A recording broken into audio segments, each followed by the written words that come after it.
ಸ್ವಭಾವಗಳ ಕುರಿತಾಗಿ ನಾವು ಧ್ಯಾನ ಮಾಡ್ತೀವಿ. ಎಷ್ಟು ಅಂಶಗಳನ್ನು ನಾವು ಧ್ಯಾನ ಮಾಡಿದ್ವಿ ಗೊತ್ತಾ? 6 ಅಂಶಗಳನ್ನು ನಾವು ಧ್ಯಾನ ಮಾಡ್ತೀವಿ. 6 ಅಂಶಗಳನ್ನು ನಾವು ಧ್ಯಾನ ಮಾಡ್ತೀವಿ. ಹೌದಾ? ಎಲ್ಲರೂ ಇಲ್ಲೇ ಇದ್ದೀರಾ? ಮೊದಲನೇದಾಗಿ ಎಂತಹ ಶಿಷ್ಯರೆಂಬುದಾಗಿ ನೋಡಿದ್ವಿ? ಹಣದಾಸೆ ಉಳ್ಳಂತಹ ಶಿಷ್ಯರ ಬಗ್ಗೆ ನಾವು ನೋಡಿದ್ವಿ.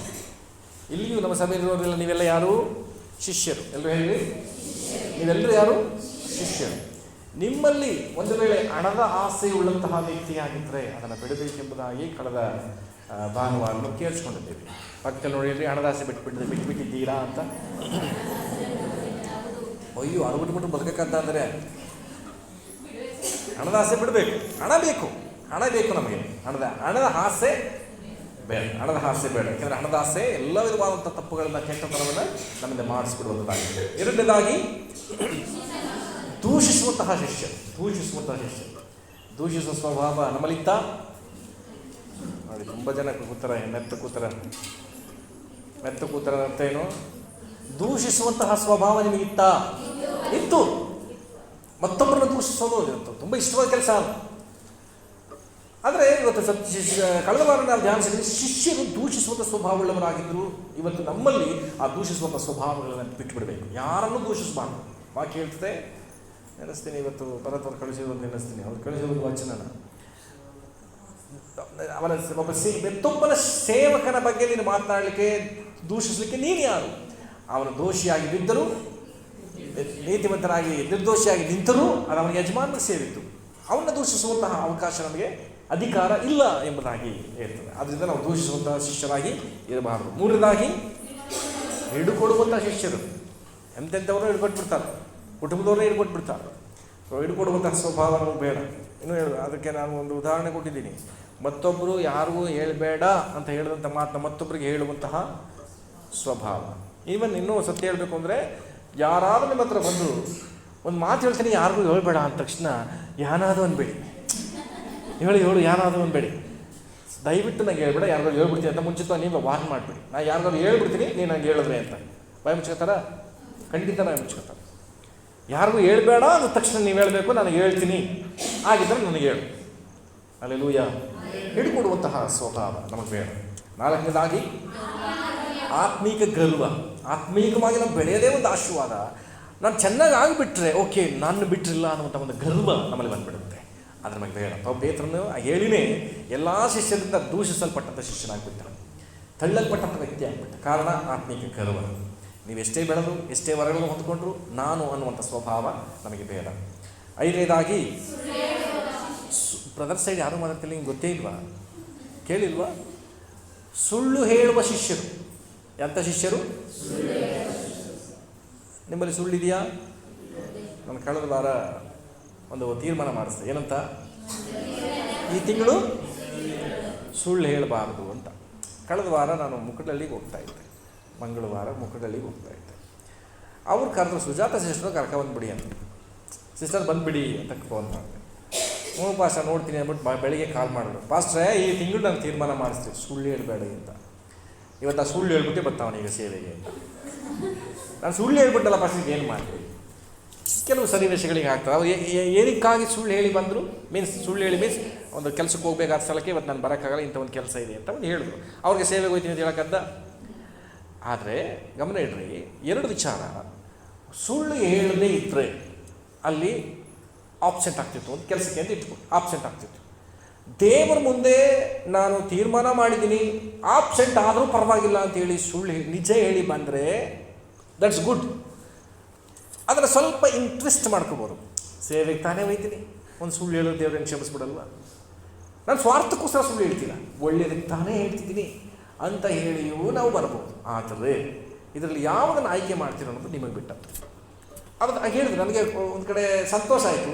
ಯಾಕೆಂದರೆ ನಾನು ತೀರ್ಮಾನ ಮಾಡಿದ್ದೀನಿ ಪಾಸ್ಟ್ರೆ, ಒಂದು ಸುಳ್ಳು ಹೇಳ್ಬಿಟ್ಟನೆ ಅಲ್ಲ ಅನ್ನೋ ನೋವು ಅವ್ರು ಉಂಟಾಯಿತು. ಅವರೊಳಗಿರುವಂಥ ಪರಿಶುದ್ಧಾತ್ಮನ ನಾನು ಕಂಡೆ. ಆಮೇಲೆ ಒಂದು ಸುಳ್ಳು ನಮ್ಮನ್ನು ಭಾಳ ಎಚ್ಚರಿಸ್ತದೆ. ಅಯ್ಯೋ ನಾನು ಸುಳ್ಳು ಹೇಳ್ಬಿಟ್ಟು, ಹಿಂದೆ ಎಷ್ಟೋ ಸುಳ್ಳು ಹೇಳಿದ್ದೀವಿ, ಅದಕ್ಕೆ ನಮಗೆ ಅದಕ್ಕೆ ಚಿಂತೆ ಇರಲಿಲ್ಲ. ಯಾವಾಗ ಪರಿಶುದ್ಧಾತ್ಮನ ಪ್ರೇರಣೆಯಿಂದ ನಾವು ತೀರ್ಮಾನ ಮಾಡಿದ್ರು, ಒಂದು ಸುಳ್ಳು ಹೇಳಿದಾಗ ಅವ್ರು ಮುಚ್ಚಿಟ್ಕೊಳ್ಳದೆ ನನಗೆ ಹೇಳಿ ಭಾಳ ಹೆಮ್ಮೆ ಪಟ್ಟೆ ನಾನು. ಅಲ್ಲೆಲೂಯಾ. ಕರ್ತನವ್ರನ್ನ ಆಶೀರ್ವಾದ ಮಾಡಲಿ. ಹಾಗಾಗಿ ಪಕ್ಕದಲ್ಲಿ ನೋಡಿ ಹೇಳ್ರಿ, ಪಕ್ಕದಲ್ಲಿ ಹೋದವಾರ ಯಾರು ಕೂತಿದ್ರು ಗೊತ್ತಿದೆ ನಿಮಗೆ? ಇವತ್ತು ಆರಾಧನೆ ಮುಗಿದ್ಮೇಲೆ ಕೇಳಿ ಈ ವಾರ ಸುಳ್ಳು ಹೇಳಲಿಲ್ವಾ ಅಂತ. ಅದು ಹೇಳ್ತಾರೆ ದಿನಕ್ಕೆ 3 ಸುಳ್ಳು ಹೇಳಲೇಬೇಕು ನಾನು ಅಂತ.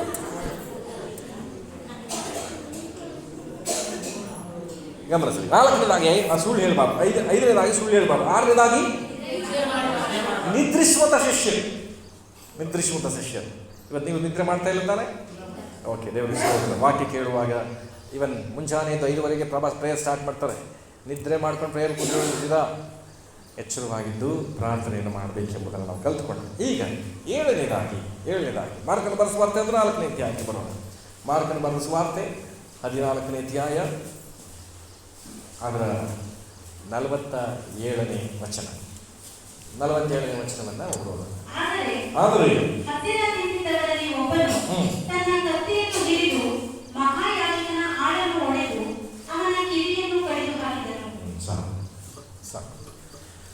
ಗಮನಿಸಿ.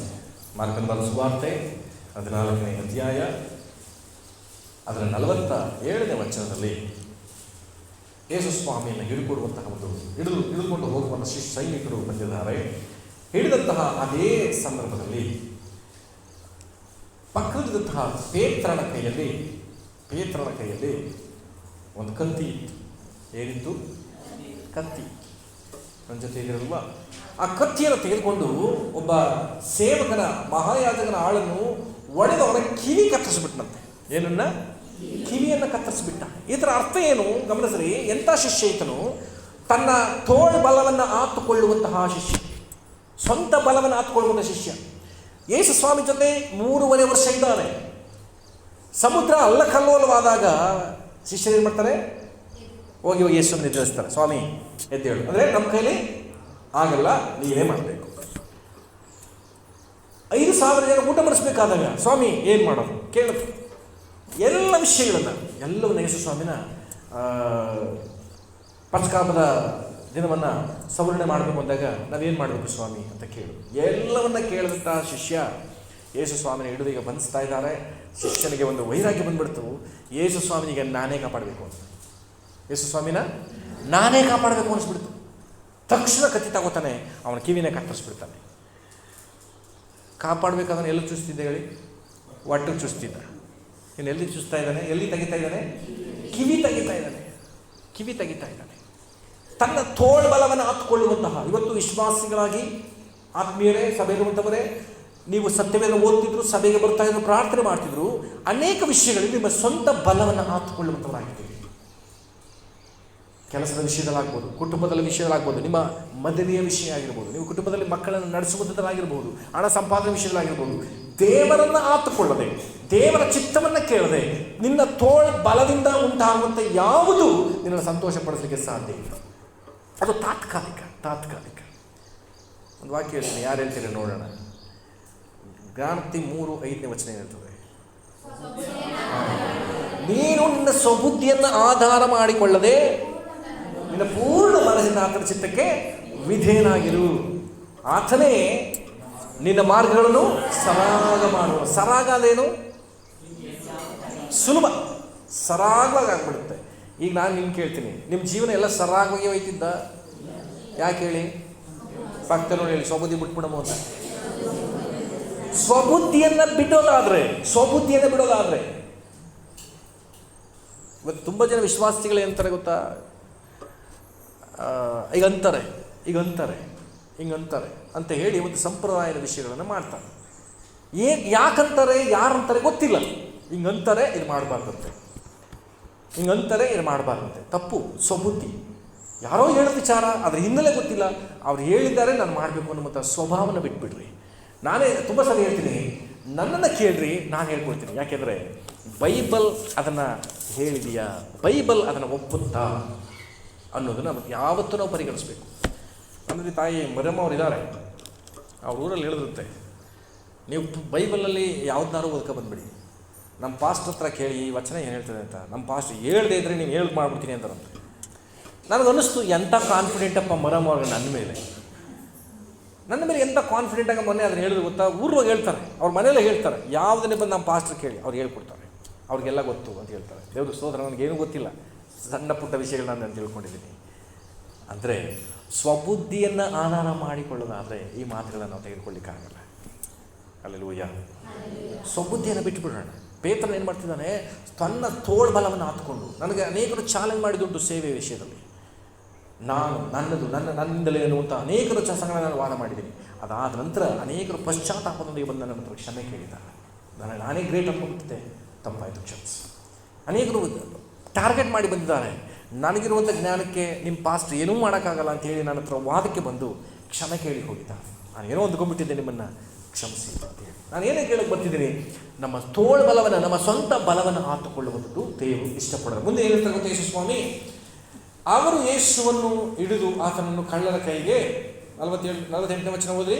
ಅವರು ಯೇಸುವನ್ನು ಹಿಡಿದಾಗ ಆತನು ಅವರಿಗೆ, ಕಳ್ಳನನ್ನು ಹಿಡಿಯುವುದಕ್ಕೆ ಬಂದಂತೆ ಕತ್ತಿಗಳನ್ನು ದೊಣ್ಣೆಗಳನ್ನು ತೆಗೆದುಕೊಂಡು ನನ್ನನ್ನು ಹಿಡಿಯುವುದಕ್ಕೆ ಬಂದಿರಾ? ಸಾಕು. ಮತ್ತು ಯೇಸು ಸ್ವಾಮಿ ಹೇಳುವಂತಹ ಮಾತು ಮತ್ತಾಯನ ಬರೆಸುವುದು 26ನೇ ಬನ್ನಿರಿ. ಮತ್ತಾಯ 26, ಮತ್ತಾಯನ ಬರೆಸುವಾರ್ತೆ 26ನೇ ಅಧ್ಯಾಯ 51ನೇ ವಚನಕ್ಕೆ ಹೋಗೋಣ. ಮತ್ತಾಯ 26 ಅದರ 51ರಿಂದ. ಹಿಡಿಯುತ್ತಲೇ ಯೇಸುವಿನ ಸಂಗಡ ಇದ್ದವರಲ್ಲಿ ಒಬ್ಬನು ಕೈಚಾಚಿ ತನ್ನ ಕತ್ತಿಯನ್ನು ಹಿಡಿದು ಮಹಾಯಾಜಕನ ಆಳನ್ನು ಹೊಡೆದು ಅವನ ಕಿವಿಯನ್ನು ಕಡಿದು ಹಾಕಿದನು. ಆಗ ಯೇಸು ಅವನಿಗೆ, ನಿನ್ನ ಕತ್ತಿಯನ್ನು ತಿರುಗಿ ಹೊರೆಯಲ್ಲಿ ಸೇರಿಸು. ಹೊರೆಯಲ್ಲಿ ಸೇರಿಸು. ಏನು ಮಾಡು? ಕತ್ತಿ ಇರಬೇಕು, ಆ ಜಾಗ ಇರಲಪ್ಪ, ಕತ್ತಿ ತೆಗಿಬೇಡ, ನಿಲ್ಲಿಸೋದು. ಇದನ್ನು ಇನ್ನೊಂದಿನ ಧ್ಯಾನ ಮಾಡೋಣ. ಯೇಸು ಸ್ವಾಮಿ ಹೇಳ್ತಾರೆ, ಗೆತ್ಸೆಮನೆ ತೋಟಕ್ಕೆ ಹೋಗೋಕೆ ಮುಂಚೆ ನಿಮ್ಮ ಹತ್ರ ಯಾರು ಕತ್ತಿ ಇದ್ದ ಅಂತ ಕೇಳ್ತಾರೆ. ಓದಿದ್ದೀರಾ? ನಿಮ್ಮ ಹತ್ರ ಯಾವುದಾದ್ರೂ ಕತ್ತಿ ಇದೆಯಾ ಅಂತ ಯೇಸು ಸ್ವಾಮಿ ಕೇಳ್ತಾರೆ. ಇದೇ ಸ್ವಾಮಿ ಒಂದಿದೆ, ಅಷ್ಟು ಸಾಕು, ಒರೆಯಲ್ಲಿ ಹಾಕು ಅಂತಾರೆ ಯೇಸು ಸ್ವಾಮಿ. ಏನಕ್ಕೆ? ಗಮನಿಸಿ, ಅದನ್ನು ಧ್ಯಾನ ಮಾಡೋಣ ಮುಂದೆ ದಿನ. ಇಲ್ಲಿ ಆ ಕತ್ತಿ ಬೇರೆ ಎಲ್ಲೂ ಯೂಸ್ ಆಗಲಿಲ್ಲ. ಈ ಕಿವಿ ಕತ್ತರಿಸಲ್ಪಟ್ಟಂತಹ ಆ ಸೇವಕನ ಹೆಸರೇನು ಗೊತ್ತೇ ಯಾರಿಗಾದ್ರು? ಮಲ್ಕನು. Very good. ಆ ಮಲ್ಕನ ಕಿವಿಯನ್ನು ಕತ್ತರಿಸಿಬಿಟ್ಟನು. ಯೇಸು ಸ್ವಾಮಿ ಹೇಳ್ತಿದ್ದಾರೆ ಅಲ್ಲಿ, ನಿನ್ನ ಕತ್ತಿಯನ್ನು ಒರೆಯಲ್ಲಿ ಸೇರಿಸು. ಮುಂದೆ ಹೋದ್ರಿ, ಕತ್ತಿಯನ್ನು ಹಿಡಿಯುವವರೆಲ್ಲೂ ಎದರಿಂದ ಸಾಯ್ತಾರೆ? ಕತ್ತಿಯಿಂದಲೇ ಸಾಯ್ತಾರೆ. ಮತ್ತೊಬ್ಬರನ್ನು ಕೊಲ್ಲಬೇಕು, ಮತ್ತೊಬ್ಬರನ್ನ ಹೊಡಿಬೇಕು, ಮತ್ತೊಬ್ಬರನ್ನ ಹಾಳು ಮಾಡಬೇಕು ಅನ್ನೋರೇ ನೀವು ಅದರಿಂದಲೇ ಹಾಳಾಗ್ತೀರಿ, ಅದರಿಂದಲೇ ಸಾಯ್ತೀರಿ. ಹಲ್ಲೆಲೂಯಾ. ಇವತ್ತು ಯಾರು ನಮ್ಮ ಸಭೆಯಲ್ಲಿ ತೋರಿಲ್ಲ ಅಂತ ನಂಬ್ತೀನಿ. ಯಾರು ಕತ್ತಿ ಎತ್ಕೊಂಡು ಹೊಡೆಯೋದಕ್ಕೋ ಚುಚ್ಚೋದಕ್ಕೋ ಅಂಥ ವಿಶ್ವಾಸಿಗಳು ನಮ್ಮಲ್ಲಿಲ್ಲ.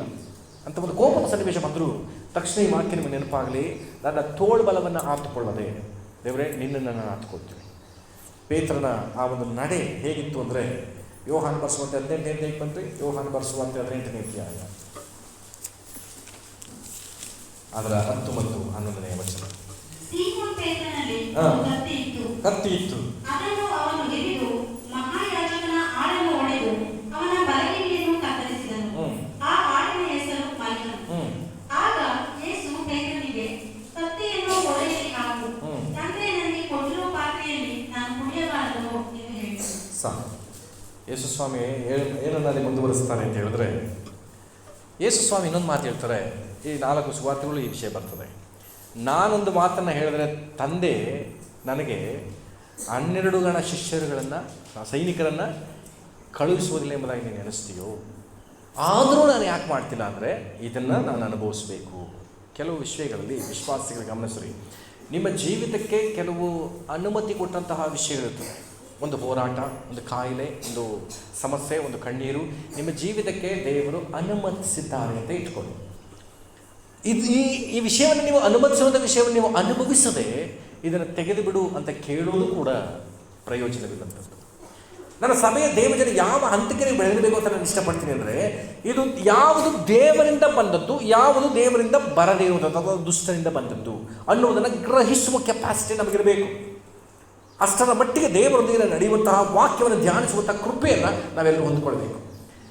ಪೇತ್ರನು ತನ್ನಗಿದ್ದಂಥ ಕತ್ತಿಯನ್ನು ಯಾವುದಕ್ಕೋಸ್ಕರ ತೆಗೆ ಕೇಳೋದು ಅಂತ ಗೊತ್ತಿಲ್ಲದೆ ಮಲ್ಕನ ಕಿವಿಯನ್ನು ಕತ್ತರಿಸಿಬಿಡ್ತಾನೆ. ಅದರಲ್ಲಿ ಇನ್ನೂ ಅನೇಕ ಒಳ್ಳೆಯವುಗಳಿದೆ, ಅದನ್ನು ಇನ್ನೊಂದಿನ ಧ್ಯಾನ ಮಾಡೋಣ. ಆದರೆ ಯೇಸು ಸ್ವಾಮಿ ಹೇಳ್ತಿದ್ದಾರೆ, ನಾನು ದೇವದೂತರನ್ನ ಕಳಿಸಕ್ಕೆ ಹೇಳಿದ್ರೆ ತಂದೆ ಕಳಿಸಲ್ಲ ಅಂತ ನೆನೆಸಿದೆಯಾ? ನೀನು ನನ್ನ ಕಾಪಾಡೋ ಅವಶ್ಯಕತೆ ಇಲ್ಲ, ನೀವು ಸುಮ್ಮನೆ ಕತ್ತಿಯನ್ನು ಒಳಗಾಕು ಅಂತ ಹೇಳ್ತಾನೆ. ಕೆಲವು ವೇಳೆ ನಮ್ಮಿಂದಲೇ ಎಲ್ಲವೂ ನಡೆದು ಬಿಡುತ್ತೆ ಅಂತ ನಾವು ನೆನೆಸ್ತೀವಿ. ಇವನ್ ಸೇವಕನಾದ ನಾನು ಅಷ್ಟೇ, ನನ್ನಿಂದಲೇ ಈ ಸೇವೆ ಎಂಬುದಾಗಿ ನಾನು ಭಾವಿಸಬಾರದು.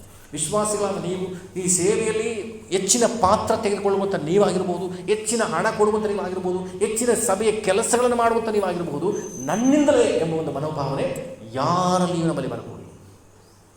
ನನ್ನಿಂದ ಬರ್ತದೆ, ನನ್ನಿಂದ ಇದು ನಡೀತದೆ, ನಾನು ಇಲ್ಲದೆ ಇರೋದು ನಡೆಯಲ್ಲ. ಹಿಂದೆ ನಮ್ಮ ಸಭೆಯಲ್ಲಿ ಅಂತ ಅಂದ್ಕೊಂಡವ್ರು ಇದ್ದಾರೆ, ಅಂದ್ಕೊಂಡವ್ರು. ಅಂಥ ಸನ್ನಿವೇಶಗಳು ಮುಂದಿನ ವೇಳೆ ನಿಮಗೆ ಬಂದಾಗ ನೆನಪಿಡ್ರಿ, ನನ್ನ ತೋಳು ಬಲವನ್ನು ನಾನು ಆತ್ಕೊಳ್ಳೋದಿಲ್ಲ ಸ್ವಾಮಿ. ತೋಳು ಬಲವನ್ನು ಆತ್ಕೊಂಡಂಥ ಪೇತ್ರನು ಕಡೆಗೆ ಏನಾಗ್ತಾನೆ, ಅನೇಕ ವಿಷಯಗಳು ನಾವು ಧ್ಯಾನ ಮಾಡೋಣ. ಹಾಗಿದ್ದರೆ ಇವತ್ತಿನ 7ನೇ ಅಂಶವಾಗಿ ಶಿಷ್ಯರು ತೋಳು ಬಲವನ್ನು ಆತ್ಕೊಳ್ಳುವುದು ಅಥವಾ ಸ್ವಬುದ್ಧಿಯನ್ನು, ಸ್ವಂತ ಬಲವನ್ನು ಆತ್ಕೊಳ್ಳುವುದು. ಇವತ್ತು ನಾವು ಒಂದು ವೇಳೆ ಸ್ವಬುದ್ಧಿಯನ್ನು ಆಧಾರ ಮಾಡಿಕೊಂಡಿರೋದಾದರೆ ಇವತ್ತು ಬಿಟ್ಟು ಬಿಡೋಕ್ಕೆ ಮನಸ್ಸು ಮಾಡೋಣ. ದೇವರೇ, ನಾನಲ್ಲ ನೀನೇ. ಕೀರ್ತನೆ 115 1ನೇ ವಚನ ಹೇಳ್ತದೆ ಗೊತ್ತಾ? ನಮ್ಮನ್ನೆಲ್ಲ ಯೆಹೋವನೇ, ನಮ್ಮನ್ನೆಲ್ಲ ಸ್ವಾಮಿ, ನಾನಲ್ಲ. ಎಲ್ಲದಕ್ಕೂ ಈ ಮನೋಭಾವನೆ ಬರಬೇಕು. ಅದನ್ನು ತಂದುಕೊಳ್ಳೋದಕ್ಕೆ ದೇವರು ನಮಗೆ ಸಹಾಯ ಮಾಡಲಿ. ಮುಂದಿನ ಅಂಶಕ್ಕೆ ನಾವು ಹೋಗೋಣ. 8ನೇದಾಗಿ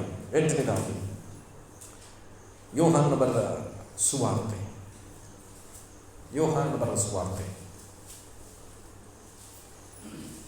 19ನೇ ಅಧ್ಯಾಯ. ಯೋಹಾನನ ಬರೆದ ಸುವಾರ್ತೆ 19ನೇ ಅಧ್ಯಾಯ ಅದರ 27ನೇ ವಚನವನ್ನು ಓದೋಣ. ತರುವಾಯ ಆ ಶಿಷ್ಯನಿಗೆ, ಇಗೋ ನಿನ್ನ ತಾಯಿ ಎಂದು ಹೇಳಿದನು. ಆ ಹೊತ್ತಿನಿಂದ ಆ ಶಿಷ್ಯನು ಆಕೆಯನ್ನು ತನ್ನ ಮನೆಯಲ್ಲೇ ಇರಿಸಿಕೊಂಡನು.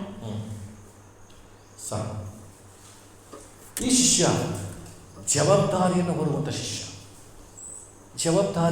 ಶಿಷ್ಯ. ಯೇಸು ಸ್ವಾಮಿ ಶಿಲುಬೆ ಮೇಲೆ ತೂಗ್ತಾ ಇದ್ದಾರೆ. ಈ ಸತ್ಯವೇದದಲ್ಲಿ ಒಂದೇ ಒಂದು ಬರೆದ ವಿಷಯ ಅಂದರೆ, ಆತನ ಜೊತೆ ಇದ್ದಂಥವರು 12 ಜನ ಶಿಷ್ಯರು. ಇಸ್ಕರಿಯೋತ ಯೂದ ಒಬ್ಬ ಸತ್ತು ಹೋಗ್ತಾನೆ. ಇನ್ನೆಷ್ಟು ಜನ ಇದ್ದಾರೆ? 11 ಜನ ಇದ್ದಾರೆ. ಈ 11 ಜನರಲ್ಲಿ ಯೇಸು ಸ್ವಾಮಿ ಶಿಲುಬೆಯ ಹೊತ್ತಾಗ, ಶಿಲುಬೆಯಲ್ಲಿ ಪ್ರಾಣ ಕೊಡುವಾಗ ಆ ಶಿಲುಬೆ ಹತ್ರ ಒಬ್ಬ ಇದ್ದ ಮಾತ್ರ ಅಂತ ಚರಿತ್ರೆ ಹೇಳ್ತದೆ. ಯಾರು? ಪ್ರಿಯ ಶಿಷ್ಯನಾದ ಯೋಹಾನ. ಉಳಿದಂಥವ್ರು ಎಲ್ಲಿ ಗೊತ್ತಿಲ್ಲ, ಎಲ್ಲ ಚಂದ್ರೋಗಿದ್ರು. ಬಟ್ ಯೋಹಾನ ಮತ್ತೆ ವಾಪಸ್ ಬರ್ತಾನೆ. ಇವತ್ತು ಏನು ಮಾಡ್ತಿದ್ದಾನೆ? ಯೇಸು ಸ್ವಾಮಿ ಕೊಟ್ಟಂತಹ ಜವಾಬ್ದಾರಿ, ಇನ್ನು ಕೊಟ್ಟಂತಹಕ್ಕಿಂತ ಯೇಸು ಸ್ವಾಮಿ ಮಾಡಬೇಕಾಗಿದ್ದಂಥ ಜವಾಬ್ದಾರಿಯನ್ನು ತಾನು ಹೊತ್ಕೊಳ್ತಿದ್ದಾನೆ. ಯೇಸು ಸ್ವಾಮಿ ತಾಯಿಯನ್ನು ನೋಡ್ಕೊಳ್ಬೇಕಾದವ್ರು ಯಾರ ಕೆಲಸ? ಯೇಸು ಸ್ವಾಮಿನ ಕೆಲಸ, ನನ್ನ ಹಿರಿಮಗನ ಕೆಲಸ. ಆದರೆ ನಾನು ಈ ಲೋಕವನ್ನು ಬಿಟ್ಟು ಹೋಗ್ತಿದ್ದೇನೆ, ಆದರೆ ಈ ತಾಯಿಯ ಜವಾಬ್ದಾರಿ ನಾನು ಏನು ಮಾಡಲಿ ಅಂತ ಹೇಳುವಾಗ ಒಬ್ಬ ಮಾತ್ರ ಅದರ ಕಣ್ಣು ಕಾಣ್ತಾನೆ, ಪ್ರಿಯ ಶಿಷ್ಯನಾದ ಯೋಹಾನ. ಒಂದು ವೇಳೆ ಅವ್ರಿಗೆ ಅನಿಸಿರ್ಬೋದು, ಇವನು ಕೊಟ್ಟರೆ ನಡೆಸುತ್ತಾನ ಇಲ್ವಾ ಅನ್ನೋ ಡೌಟ್ ಕೂಡ ಅವರು ಬರಲಿಲ್ಲ ಯೇಸು ಸ್ವಾಮಿಗೆ. ಆದರೆ ಒಂದನಿಸ್ತು, ಈತನಿಗೆ ಹೇಳಿದ್ರೆ ಖಂಡಿತವಾಗಿ ನನ್ನ ಕಾರ್ಯವನ್ನು ಪೂರ್ಣಗೊಳಿಸ್ತಾನೆ ಅಂತ ಅನಿಸ್ತು. ಇವತ್ತು ನನ್ನ ಸಭೆಯತಕ್ಕಂಥ ವಿಶ್ವಾಸಿಗಳ ಶಿಷ್ಯರೇ, ಸೇವೆಯಲ್ಲಿ, ಸಭೆಯಲ್ಲಿ, ಕರ್ತನ ವಿಷಯದಲ್ಲಿ ಮಾಡಬೇಕಾದಂಥ ಜವಾಬ್ದಾರಿಗಳನ್ನು ಇಂಥವರಿಗೆ ನಾನು ಕೊಟ್ಟರೆ ಇದು ಸರಿಯಾಗಿ ನಿಭಾಯಿಸ್ತಾರೆ ಎಂಬ ನಂಬಿಕೆ ಹುಟ್ಟಿಸುವ ಹಾಗೆ ಎಷ್ಟು ಜನ ಶಿಷ್ಯರು ನಾವಿಲ್ಲಿದ್ದೇವೆ. ಕರ್ತನ ರಾಜ್ಯವನ್ನು ಕಟ್ಟುವುದಕ್ಕಾಗಿ ನಾವು ಪ್ರಯಾಸ ಪಡ್ತಿರೋದು, ಚಂದ್ರೋಪಾಸದಲ್ಲಿ ನಿಂತು ಪ್ರಯಾಸ ಪಡ್ತಿರೋದು. ನಾನು ನನ್ನ ಮನೆಯನ್ನು, ನನ್ನ ಕುಟುಂಬವನ್ನು ಉದ್ಧಾರ ಮಾಡುವಂಥ ಕಾರ್ಯಗಳೇನು ಮಾಡ್ತಾ ಇಲ್ಲ. ನಾನು ನೀವು ಸೇರಿ ಮಾಡ್ತಿರೋದು ಒಂದೇ, ದೇವರ ರಾಜ್ಯವನ್ನು ಕಟ್ಟಬೇಕು ಅನ್ನೋ ಉದ್ದೇಶಕ್ಕಾಗಿ. ಆಮೇಲೆ ಇದಕ್ಕಾಗಿ ಅನೇಕರು ನೀವು ಸಪೋರ್ಟ್ ಮಾಡ್ತಿದ್ದೀರಿ, ಇದಕ್ಕಾಗಿ ಅನೇಕರು ಕೊಡ್ತಾ ಇದ್ದೀರಿ, ಇದಕ್ಕಾಗಿ ಅನೇಕರು ಓಡಿ ಬರ್ತಾ ಇದ್ದೀರಿ, ಇದಕ್ಕಾಗಿ ಅನೇಕರು ಬಲಪಡಿಸ್ತಾ ಇದ್ದೀರಿ, ಬಲ ಹೊಂದಿಕೊಳ್ತಾ ಇದ್ದೀರಿ, ಅನೇಕರ ಕರ್ತರ್ತಾ ಇದ್ದೀರಿ. ಕಾರಣ ದೇವರ ರಾಜ್ಯವನ್ನು ಕಟ್ಟಬೇಕು ಅನ್ನೋ ಉದ್ದೇಶಕ್ಕೋಸ್ಕರವಾಗಿ ಯೇಸು ಸ್ವಾಮಿ ತಾನು ಜವಾಬ್ದಾರಿ ಹೊತ್ತದ್ರಿಂದ ಹೇಳ್ತಿದ್ದಾನೆ, ಅಮ್ಮ ಇರೋ ನಿನ್ನ ಮಗನು. 2 ವಿಷಯ, ತಾಯಿಗೂ ಮಗ ಇಲ್ಲ, ಮಗನ ಕಳ್ಕೊಂಡೇನೋ ಅಂತ ಪ್ರೀತಿ, ಒಂದು ನೋವು. ಅದೇ ಮಗನ ಪ್ರೀತಿಯನ್ನು ನಾನು ಹೇಳ್ತೀನಿ. ಯೇಸು ಸ್ವಾಮಿ ಪರಲೋಕಕ್ಕೆ ಹೋದ ನಂತರವೂ ಮರಿಯಳಿಗೆ ನನ್ನ ಮಗನ ಕಳ್ಕೊಂಡಲ್ಲ ಅಂತ ನೋವೇ ಬಂದಿಲ್ಲ ಅಂತ ನಾನು ನಂಬ್ತೀನಿ. ಯಾಕೆ ಹೇಳಿ? ಆ ಸ್ಥಾನವನ್ನು ಫುಲ್ಫಿಲ್ ಮಾಡಿದ್ದಾರೆ ಯಾರು? ಯೋಹಾನ. ಕೆಲವು ಸಾರಿ ಬೇರೆಯವ್ರನ್ನ ನಾವು ನೋಡ್ಕೋತೀವಿ. ಹೆಂಗೆ ನೋಡ್ಕೋತೀವಿ ಗೊತ್ತಾ? ತಾತ್ಸಾರದ ಮೇಲೆ ನೋಡ್ಕೋತೀವಿ, ಕೊಟ್ಬಿಟ್ಟಿದ್ದಾರಲ್ಲ ಜವಾಬ್ದಾರಿನ ಅಂಥೇಳಿ ನಾವು ನೋಡ್ಕೊಳ್ತಾ ಇದ್ದೀವಿ. ಆದರೆ ಪಡ್ಕೊಳ್ಳುವಂಥ ವ್ಯಕ್ತಿಗೆ ಅನಿಸ್ಬೇಕು, ಇವರಿಂದ ನನಗೆ ಯಾವ ಕೊರತೆಯೂ ನನಗೆ ಕಾಣ್ತಿಲ್ಲ ಅನಿಸ್ಬೇಕು. ಆ ರೀತಿಯಾಗಿ ನಾವು ನೋಡ್ಕೊಳ್ಳೋಂಥವ್ರಾಗಿದ್ದೀವ. ಇನ್ನೂ ಹೇಳಬೇಕು ಅಂದರೆ ದಿಕ್ಕಿಲ್ಲದವನ್ನ ಪರಾಮರ್ಶದ ಚಕ್ರವಾಗಿ ಬರಲಾಗ್ತದೆ. ಏನಾಗಬೇಕು? ದಿಕ್ಕಿಲ್ಲದವನ್ನ ಪರಾಮರ್ಶಬೇಕು. ಮಕ್ಕಳಿಗೆ ಅದನ್ನು ನಾವು ಈಗಲಿಂದ ಕಲಿಸಬೇಕು. ನನ್ನ ಏನನ್ನು ನೋಡಿ ನನ್ನ ಮಕ್ಕಳು ಕಲಿತಿದ್ದಾರೆ, ಹೆಚ್ಚಾಗಿ ನಾವು ಕಲಿಸೋಣ. ಯೇಸು ಸ್ವಾಮಿ ತಾಯಿ ಒಂಟಿಯಾಗಿ ನಿಂತಿದ್ದಾರೆ, ಮಗ ಇಲ್ಲ, ಈಗ ಮಗ ಇಲ್ಲ. ಆ ಸಂದರ್ಭದಲ್ಲಿ ಆಕೆ ಆ ವಾಕ್ಯ ಇರ್ತದೆ, ಅಂದಿನಿಂದ ತನ್ನ ಮನೆಯಲ್ಲೇ ಇರಿಸಿಕೊಂಡಿರುತ್ತೆ. ಅವರ ಒಂದು ಗಳಿಗೆಯಾದರೂ ಆಕೆಗೆ ದುಃಖ ಬರದಿರುವ ಹಾಗೆ ಪ್ರಿಯ ಶಿಷ್ಯನನ್ನು ಕಾಪಾಡಿದ್ದಾನೆ. ಹಾಗಿದ್ದರೆ ಯೇಸು ಸ್ವಾಮಿ ಹೊರಬೇಕಾಗಿದ್ದಂಥ ಜವಾಬ್ದಾರಿಯನ್ನು, ಯೇಸು ಸ್ವಾಮಿ ಕೊಟ್ಟಂತಹ ಜವಾಬ್ದಾರಿಯನ್ನು ಆತನು ಅಚ್ಚುಕಟ್ಟಾಗಿ ಅಂದ ಚಂದವಾಗಿ ಆತನು ಮುಗಿಸಿದ್ದಾನೆ. ಇವತ್ತು ನನ್ನ ನಿಮ್ಮ ದೇವರು ಇವತ್ತು ಕೊಡುವಂಥ ಜವಾಬ್ದಾರಿಗಳಿಗೆ ಇವತ್ತು ನಾವು ಅಷ್ಟು ಮಟ್ಟಿಗೆ ಹೇಳ್ಕೊಳ್ಳೋಣ. ದೇವರೇ, ನೀನನ್ನು ಕೊಡು, ಖಂಡಿತವಾಗಿ ಅದನ್ನು ನೆರವೇರಿಸ್ತೀನಿ ಸ್ವಾಮಿ. ಸೇವೆಯ ವಿಷಯದಲ್ಲಾಗಲಿ, ನಿಮ್ಮ ಕುಟುಂಬದ ವಿಷಯದಲ್ಲಾಗಲಿ, ಮುಖ್ಯವಾಗಿ ದೇವರ ರಾಜ್ಯದ ವಿಷಯಕ್ಕಾಗಿ. ಕಳೆದ ಮನೆ ಸಭೆಯಲ್ಲಿ ಕೂಡ ನಾನು ಮಾತನಾಡ್ತಾ ಇದ್ದೆ. ಒಂದು ತಾಯಿ ಒಂದು ಮಗುವನ್ನು ಎತ್ತ ನಂತರ ಒಂದು ಮಗುವನ್ನು ಡೆಲಿವರಿ ಆಗ್ತಿದ್ದ ಹಾಗೇನೆ ಯಾರು ನೋಡ್ಕೋತಾರೆ ಅಂತ ಬಿಟ್ಬಿಡ್ತಾರ? ಹೊತ್ತಿಗೆ ಅದಕ್ಕೆ ಹಾಲು ಕೊಡುವಂಥದ್ದು, ಅದು ಮಲಗಿದರೆ ಮಲಗಿಸುವಂಥದ್ದು, ಎದ್ದರೆ ಎತ್ಕೊಳ್ಳುವಂಥದ್ದು, ಗಲೀಜು ಮಾಡಿಕೊಂಡ್ರೆ ಅದನ್ನು ಕ್ಲೀನ್ ಮಾಡುವಂಥದ್ದು, ಸ್ನಾನ ಮಾಡಿಸುವಂಥದ್ದು, ಹೊತ್ತಿಗೆ ಆಹಾರನ ಕೊಡುವಂಥದ್ದು ಎಲ್ಲವನ್ನು ಯಾರು ಮಾಡ್ತಾರೆ? ತಾಯಿ ಮಾಡ್ತಾರೆ. ಅದು ಉತ್ತಮವಾಗಿ ಬೆಳೆಯೋವರೆಗೂ ಅದರ ತಾಯಿ ಪೋಷಿಸ್ತಾಳೆ. ನಮ್ಮ ಸಭೆಯಲ್ಲಿ ಎಷ್ಟೋ ಜನ ವಿಶ್ವಾಸಿಗಳಿದ್ದೀರಿ. ನಿಮ್ಮ ಮೂಲಕ ಒಬ್ಬ ವಿಶ್ವಾಸಿ ಸಭೆಯೊಳಗೆ ಬಂದರೆ, ಒಬ್ಬ ಹೊಸ ಮನುಷ್ಯನ ಸಭೆಯೊಳಗೆ ಬಂದರೆ ಈಗ ತಾನೇ ಅದು ಮಗುವಾಗಿ ಹುಟ್ಟಿದೆ ಈ ಸಭೆಯಲ್ಲಿ ಅಂತ ಅರ್ಥ. ಹೌದಾ? ಈ ಮಗುವನ್ನು ಎಷ್ಟೋ ಜನ ಏನು ಮಾಡಿದ್ರೆ ಗೊತ್ತಾ? ನೋಡ್ಕೊತಾರ ಪಾಸ್ಟ್ರು ಅಂತ ಬಿಟ್ಬಿಡ್ತಾರೆ. ಸರಿನಾ? ಯಾರು ನೋಡಬೇಕು? ಕರೆತಂದಂಥ ನೀವೇ ಅವ್ರನ್ನ ಪೋಷಿಸಬೇಕು. ಮಗು ಬಗ್ಗೆ ಹೇಳಿದ್ನಲ್ಲ, ಅಳುತ್ತೆ, ಗಲೀಜು ಮಾಡ್ಕೊಳ್ಳುತ್ತೆ, ಹೇಳೋದು ಮಾತು ಕೇಳಲ್ಲ ಕೆಲವು ವೇಳೆ.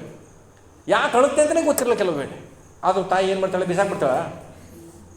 ತುಂಬ ಚೆನ್ನಾಗಿ ಪೋಷಣೆ ಮಾಡ್ತಾಳೆ. ಅದೇ ರೀತಿಯಲ್ಲಿ ಹೊಸದಾಗಿ ಬಂದ ವಿಶ್ವಾಸಿಗಳು ತಪ್ಪು ಮಾಡ್ತಾರೆ, ನಿನಗೆ ವಿರುದ್ಧವಾಗಿ ಮಾತಾಡ್ತಾರೆ, ನೀನು ಹೇಳಿದ ವಿಷಯಕ್ಕೆ ವಿರುದ್ಧವಾಗಿ ಮೂಢನಂಬಿಕೆಯಲ್ಲಿ ಹೋಗ್ತಾರೆ, ಪಾಪದ ಕಾರ್ಯಗಳಿರ್ತಾರೆ. ಆದರೂ ನೀನು ಏನು ಮಾಡಬೇಕಂತೆ? ಅವ್ರನ್ನ ಸರಿಪಡಿಸ್ತಾನೆ ಹೋಗ್ಬೇಕು, ಸಹಿಸ್ಕೊಳ್ಳೇಬೇಕು. ಅದನ್ನೇ ಇಲ್ಲಿ ಯೋಹಾನ ಮಾಡಿದ್ದು. ತನ್ನ ಯೇಸು ಸ್ವಾಮಿಯ ತಾಯಿ, ತನ್ನ ತಾಯಿಯಲ್ಲ ಆಕೆ, ಆದರೆ ಅಲ್ಲಿ ಮನೇಲಿ ಡಿಸ್ಕೊಂಡು ತನ್ನ ತಾಯಿ ಅಂತ ಆಕೆಯನ್ನು ನೋಡಿಕೊಂಡು. ಇಂತಹ ಹೃದಯ ನನ್ನ ಸಭೆಯೊಳಗೆ ಪ್ರತಿಯೊಬ್ಬರೊಳಗೆ ಬರಲಿ. ವಯಸ್ಸಾದಂಥ ತಾಯಿಂದರನ್ನ ಎಷ್ಟರ ಮಟ್ಟಿಗೆ ನಾವು ಕೇರ್ ಮಾಡ್ತಿದ್ದೀವಿ, ಯಾವ ರೀತಿ ಮಾತಾಡ್ತಾ ಇದ್ದೀವಿ, ಯಾವ ರೀತಿ ಗೌರವಿಸ್ತಾ ಇದ್ದೀವಿ, ಯೌವನಸ್ಥರನ್ನ ಯಾವ ರೀತಿ ಮಾತಾಡಿಸ್ತಾ ಇದ್ದೀವಿ, ಕೆಲಸ ಮಾಡ್ತಕ್ಕಂಥವ್ರನ್ನ ಯಾವ ರೀತಿ ಗೌರವಿಸ್ತೀವಿ. ಕೆಲಸ ಮಾಡ್ತಿದ್ರೆ ಕೆಲವರು ಹತ್ರ ಬಂದು ಚುಚ್ಚಿ ಮಾತಾಡ್ತಾರೆ. ಏನೆಲ್ಲ ನಿಂದೇನಾ ಅಂದ್ಬಿಟ್ರಂತೆ ಕೆಲವರು ಅಂತಾರೆ. ಕೆಲವರು ಕೆಲಸ ಮಾಡ್ತಿದ್ರೆ ಏನೆಲ್ಲ ನಿಂದೆ ಚುಚ್ಚಿ ಮಾತಾಡುವಂಥದ್ದು. ಪ್ರಿಯ ಸಭೆ ಅದಲ್ಲ. ಏನೇ ಮಾಡೋದಾಗಲ್ಲ, ಒಂದು ಕುಟುಂಬ, ಒಂದೇ ಕುಟುಂಬದವರು, ಒಂದೇ ದೇಹದ ಅಂಗಗಳು ಅಂತೇಳಿ ಒಬ್ಬರೊಬ್ಬರು ಎಂಕರೇಜ್ ಮಾಡುವಂಥ ಮಾತುಗಳನ್ನ ಆಡಲಿ. ಪ್ರಿಯ ಶಿಷ್ಯರಾದ ಯೋಹಾನನ ಹಾಗೆ. ಆಮೇನ್. ಹಲ್ಲೆಲೂಯಾ. ಎಚ್ಚರವಾಗಿದ್ದೀರಾ? 16ನೇ ಅಧ್ಯಾಯಕ್ಕೆ ಬನ್ನಿರಿ. ಯೋಹಾನ ಬರೆಸುವಂತೆ 16ನೇ ಅಧ್ಯಾಯ 32ನೇ ವಚನ. 32ನೇ ವಚನ. ನಿಮ್ಮಲ್ಲಿ ಒಬ್ಬೊಬ್ಬನು ತನ್ನ ಸ್ಥಳಕ್ಕೆ ಚದರಿ ಹೋಗಿ ನನ್ನನ್ನು ಒಂದು ನಿಮಿಷ ಓದ್ರಿ. ನನ್ನನ್ನು ಒಂಟಿಗನಾಗಿ ಬಿಡುವ ಕಾಲ ಬರುವುದು, ಈಗ ಬಂದಿದೆ. ಆದರೆ ನಾನು ಒಂಟಿಗನಲ್ಲ, ತಂದೆಯು ನನ್ನ ಸಂಗಡವಿದ್ದಾನೆ. 14:32 ಮುಂಚಿತವಾಗಿ ಸ್ವಾಮಿ ಹೇಳಿದ್ರು. ಆದರೂ ಎಲ್ಲರೂ ಕೂಡ ಆದರೆ ಶಿಷ್ಯ ಏನಾಗಿದ್ದಾನೆ? ಒಬ್ಬ ಜೊತೆಗಿದ್ದಾನೆ. ಇನ್ನೊಂದು ವಾಕ್ಯ ತೆಗೆದು 1 ತಿಮೋಥೆ 5ನೇ ಅಧ್ಯಾಯ. 1 ತಿಮೋಥೆ 5ನೇ ಅಧ್ಯಾಯ. ಎಷ್ಟನೇ ಅಂಶವನ್ನು ನಾನು ಮಾತಾಡ್ತಾ ಇದ್ದೀನಿ? 9ನೇದ 8ನೇದು. ಈಗ 9ನೇ ವಿಷಯಕ್ಕೆ ನಾವು ಬರೋಣ. ಮಾರ್ಕನ ಬರೆಸುವಾರ್ತೆ ಬನ್ನಿ. 9ನೇ ವಿಷಯಕ್ಕೆ ನಾವು ಹೋಗೋಣ. ಮಾರ್ಕನ ಬರೆಸುವಾರ್ತೆ 14ನೇ ಅಧ್ಯಾಯ 14ನೇ ಅಧ್ಯಾಯ ಅದರ 51 ಮತ್ತು 52ನೇ ವಚನವನ್ನು ಓದೋಣ. ಒಬ್ಬನೊಬ್ಬ ಯೌವನಸ್ಥನು ಬರೀ ಮೈಮೇಲೆ ನಾರುಮಡಿಯನ್ನು ಹೊಂದವನಾಗಿ ಆತನ ಹಿಂದೆ ಜನರು ಕೂಡ ಬರುತ್ತಿದ್ದರು. ಅವನು ಅವನನ್ನು ಹಿಡಿಯಲಾಗಿ ಅವನು ಆ ನಾರುಮಡಿಯನ್ನು ಬಿಟ್ಟು ಬರೀ ಮೈಯಲ್ಲಿ ಓಡಿ ಹೋದನು. ಇದು ಮಾರ್ಕನ ಬಗ್ಗೆ ಬರೆಯಲ್ಪಟ್ಟಿರುವಂಥ ವಿಷಯ. ಅದು ಆಳವಾದ ಸತ್ಯ. ಅದು ಇನ್ನೊಂದಿನ ಮಾತನಾಡ್ತೀನಿ, ಗಮನಿಸ್ರಿ. ಇಲ್ಲಿ ಯೇಸು ಸ್ವಾಮಿಯನ್ನು ಹಿಡಿದು ಕರ್ಕೊಂಡು ಹೋಗ್ತಾ ಇದ್ದಾನೆ. ಕರ್ಕೊಂಡು ಹೋಗುವಾಗ ಒಬ್ಬ ಯೌವನಸ್ಥನು ಯೇಸು ಸ್ವಾಮಿನ ಹಿಂಬಾಲಿಸ್ತಾ ಇದ್ದಾನೆ. ಯೇಸು ಸ್ವಾಮಿನ ಫಾಲೋ ಮಾಡ್ತಾರೆ. ಏನು ಮಾಡಿಬಿಡ್ತಾರೆ, ಯೇಸು ಸ್ವಾಮಿ ಎಲ್ಲಿ ಕರ್ಕೊಂಡು ಹೋಗ್ತಾರೆ, ಎಷ್ಟು ಹಿಂಸೆ ಕೊಡ್ತಾರೆ ಅಂತ ಗಮನಿಸಿ ನೋಡಬೇಕು ಅಂತ ದಾಹವುಳ್ಳವನಾಗಿಯೇ ಭಯ ಇದ್ದರೂ ಅಲ್ಲಿ ಯೇಸು ಸ್ವಾಮಿ ಹತ್ರ ಹೋಗ್ತಿದ್ದಾನೆ. ಆಗ ಜನ ಏನು ಮಾಡ್ತಾರೆ? ಈ ಒಬ್ಬನೊಬ್ಬ ಯೌವನಸ್ಥನು ಬರೀ ಮೈ ಮೇಲೆ ನಾರುಮಡಿಯನ್ನು ಹೊಂದಿದವನಾಗಿ, ಮೈ ಮೇಲೆ ಬಟ್ಟೆ ಹಾಕಿಲ್ಲ, ಆದರೆ ನಮ್ಮ ಭಾಷೆಯಲ್ಲಿ ಹೇಳಬೇಕು ಅಂದರೆ ಒಂದು ಬೆಡ್ಶೀಟ್ ಹೊದ್ದುಕೊಂಡಿದ್ದಂಥ ವ್ಯಕ್ತಿಯನ್ನು ಆತನ ಹಿಂದೆ ಜನರು ಕೂಡ ಬರುತ್ತಿದ್ದರು. ಅವರು ಅವನನ್ನು ಹಿಡಿಯಲಾಗಿ ಅವರು ಆ ನಾರುಮಡಿಯನ್ನು ಬಿಟ್ಟು ಏನು ಮಾಡಿದಂತೆ? ಬರೀ ಮೈಲಿ ಓಡಿ ಹೋದಂತೆ. ಅಂದರೆ ಓಡಿ ಹೋಗುವ ಶಿಷ್ಯರು ಇವರು. ಎಂಥ ಶಿಷ್ಯರು? ಓಡಿ ಹೋಗುವ ಶಿಷ್ಯರು. ಯೇಸು ಸ್ವಾಮಿಯನ್ನು ನಂಬಿ ಯೇಸು ಸ್ವಾಮಿಗೋಸ್ಕರ ಬಾಳ್ತೇನೆ ಅಂತ ಹೇಳಿ ನನ್ನ ಕೈಗಳಲ್ಲಿ ದೀಕ್ಷಾ ಸ್ನಾನ ತೆಗೆದುಕೊಂಡಂಥ ಎಷ್ಟೋ ಜನರು ಇವತ್ತು ದೇವರನ್ನ ಸಭೆಯನ್ನು ಬಿಟ್ಟು ಓಡಿ ಹೋಗಿದ್ದಾರೆ. ನಾನು ಓಡಿ ಹೋದಂಥ ಶಿಷ್ಯರ ಬಗ್ಗೆ ಮಾತಾಡ್ತಾ ಇದ್ದೀನಿ. ನೀವೆಲ್ಲರೂ ಓಡಿ ಹೋದವರ? ಇಲ್ಲ ಇರೋರ? ದೇವರು ಸ್ತೋತ್ರ, ನಾವೆಲ್ಲ ಇರೋರು. ನಾನು ಓಡಿ ಹೋದ್ರ ಬಗ್ಗೆ ಕೆಲವರು ಮದುವೆಗೋಸ್ಕರ ಓಡಿ ಹೋಗಿದ್ದಾರೆ. ಏನಾಗ್ತಾ ಇದೆ?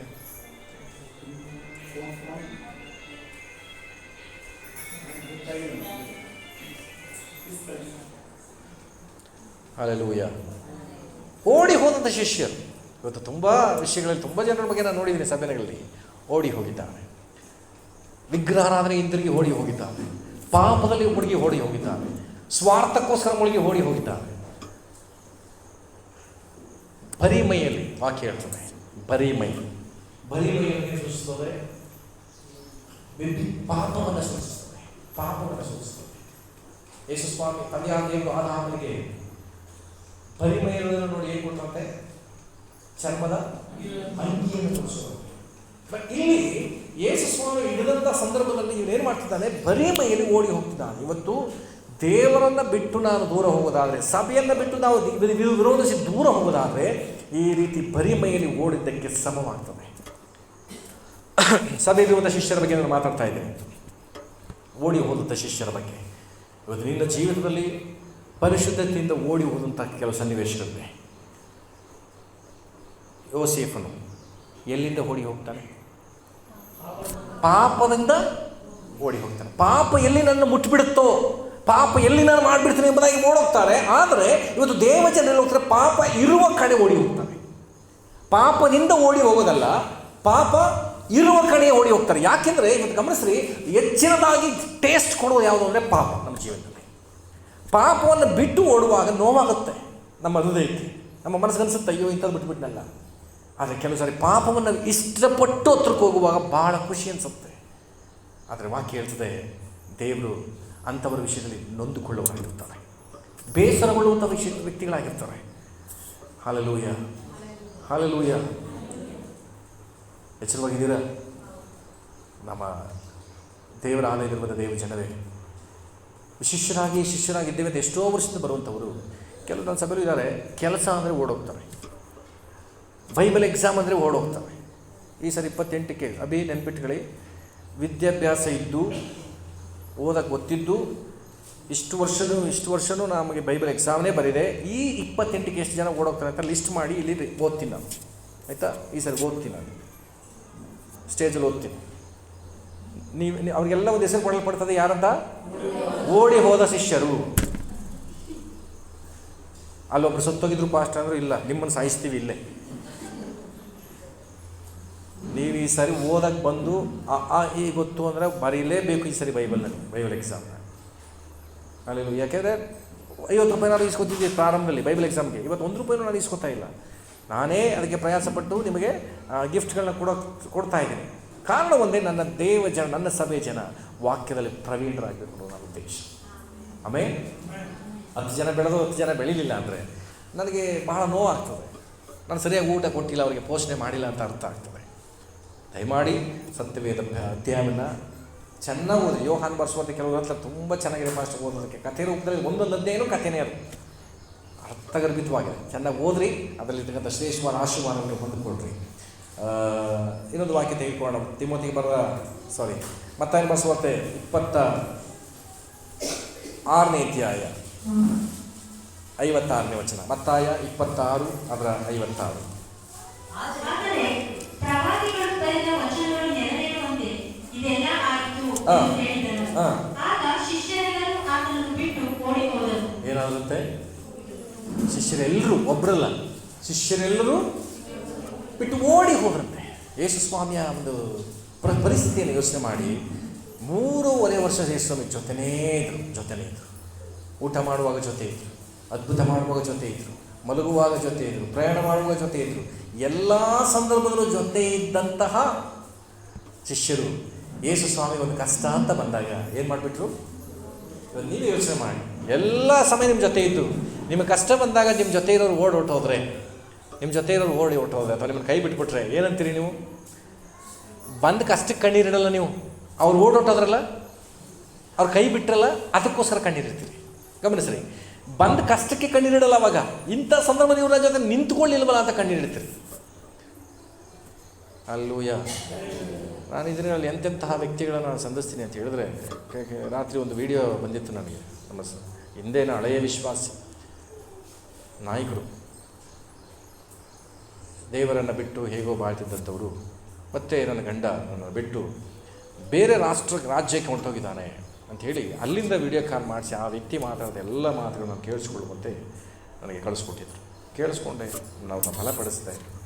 ದೇವರಿಗೆ ಸ್ತೋತ್ರ. ಆದರೆ ಹೆಂಡತಿಯನ್ನು ಬಿಟ್ಟು ಓಡಿ ಹೋದಂತಹ ವ್ಯಕ್ತಿ, ಮಕ್ಕಳ ಬಗ್ಗೆ ಚಿಂತೆ ಇಲ್ಲ, ಕುಟುಂಬದ ಬಗ್ಗೆ ಚಿಂತೆ ಇಲ್ಲ. ಇವತ್ತು ಸಭೆಯಲ್ಲೂ ಕೂಡ ಸಭೆಯ ಕುರಿತಾಗಿ ಚಿಂತೆ ಇಲ್ಲ. ಅನೇಕರು ಓಡಿ ಹೋಗುವಂಥ ಶಿಷ್ಯರಿದ್ದಾರೆ. ಲೋಕ ಓಡಿ ಹೋದಂಥವ್ರ ಬಗ್ಗೆ ಯೋಚನೆ ಮಾಡಿ. ಉದಾಹರಣೆಗೆ ಒಂದು ಧರ್ಮನೇ ಪ್ರಾರಂಭ ಆಗುತ್ತೆ. ಹೆಂಡತಿ ಮಗುವನ್ನು ಬಿಟ್ಟು ಓಡಿ ಹೋದವನ್ನ ಇನ್ನೊಂದು ಧರ್ಮ ಮಾಡಿಬಿಟ್ರು. ಅರ್ಥ ಆಯ್ತಾ? ಬುದ್ಧ ಏನು ಮಾಡ್ದ? ಹೆಂಡತಿ ಮಗುವನ್ನು ಬಿಟ್ಟು ರಾತ್ರಿ ಓಡೋಟದ. ಅವನು ಏನೋ ಜ್ಞಾನೋದಯ ಆಯಿತು ಅಂತೇಳಿ ಅವನ್ನ ಲಾರ್ಡ್ ಬುದ್ಧ ಮಾಡಿಬಿಟ್ರು. ನಾವು ಓಡಿ ಹೋದರೂ ನಮಗೋಸ್ಕರ ಒಂಟಿಗನಾಗಿ ನಿಂತು ಪ್ರಾಣ ಕೊಟ್ಟ ದೇವರನ್ನ ಹಿಂಬಾಲಿಸುವವರು. ಅವರು ಓಡಿ ಹೋದವನನ್ನು ಹಿಂಬಾಲಿಸುವುದು. ದಯಮಾಡಿ ಅಂಥ ಗುಂಪಿನವರೇ ಓಡಿ ಹೋದವ್ರ ಫೋಟೋನ ಮುಂದಿಟ್ಕೊಂಡು ಮನೇಲಿಟ್ಕೊಂಡು ಆದಷ್ಟು ಬೇಗ ನೀನು ಓಡೋಟಿದ್ವಿ. ಓಡಿ ಹೋದವ್ರನ್ನ ಬಿಟ್ಬಿಡ್ರಿ, ನೀವು ಓಡೋಗಲ್ಲ. ಬುದ್ಧ ಬಹಳ ಮಹಾನ್ ವ್ಯಕ್ತಿ, ಅಂಬೇಡ್ಕರ್ ಮಹಾನ್ ವ್ಯಕ್ತಿ. ಆಮೇಲೆ ಅವರು ದೇವರಲ್ಲ. ಅಂಬೇಡ್ಕರ್ ಏನಲ್ಲ, ಬುದ್ಧ ಏನಲ್ಲ. ಆ ಬುದ್ಧನಿಗೆ ಅಂಬೇಡ್ಕರ್ಗೆ ಹ್ಯಾಟ್ಸ್ ಆಫ್. ನಿಜವಾಗ್ಲೂ ಅವ್ರು ಮಾಡಿದಂತಹ ಕೊಟ್ಟಂತಹ ಪ್ರವಚನಗಳಿಗೆ ಹ್ಯಾಟ್ಸ್ ಆಫ್.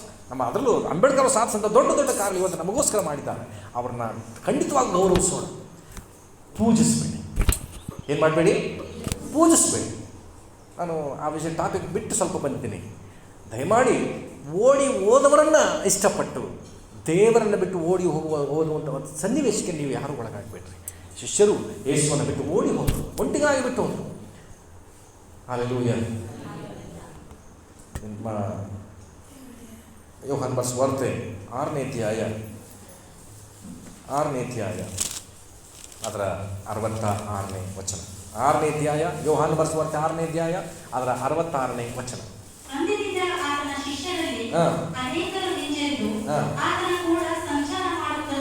ಬಿಟ್ಟರು ಸಹ.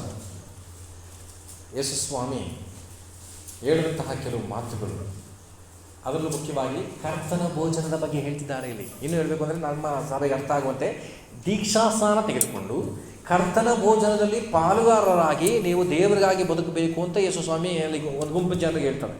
ಆವತ್ತಿನಿಂದ ಅಯ್ಯೋ ಇದೇನು ಮಾಂಸ ಕೊಡ್ತೀನಿ ಅಂತಾರೆ, ರಕ್ತ ಕೊಡ್ತೀನಿ ಅಂತಾರೆ, ಇವರೇ ದೀಕ್ಷಾಸ್ನಾನ ತಗೊಂತಾರೆ ಅಂತ ಹೇಳಿ ತುಂಬ ಜನ ಹಿಂಜರಿದು ಹೋಗ್ಬಿಟ್ರಂತೆ. ಇವತ್ತು ಸಭೆಗಳಲ್ಲಿ ಈ ಹಂತದವರೆಗೂ ಬೆಳೀತಾರೆ. ನನ್ನ ಸಭೆಯಲ್ಲಿ ತುಂಬ ಕೊಚ್ಚಿನಿಂದ ಬಂದವರಲ್ಲಿ ನನ್ನ ಪ್ರಶ್ನೆ ಕೇಳ್ತಾ ಇದ್ರು. ತುಂಬ ಜನ ಸೇವಕರಲ್ಲಿ ನನ್ನ ಪ್ರಶ್ನೆ ಕೇಳಿದ್ರು. ಸುಮಾರು 5 ವರ್ಷದಲ್ಲಿ 150 ಜನರಿಗೆ ನಾನು ದೀಕ್ಷಾಸ್ನಾನ ಕೊಟ್ಟಿದ್ದೀನಿ. ಎಷ್ಟು ಜನರಿಗೆ?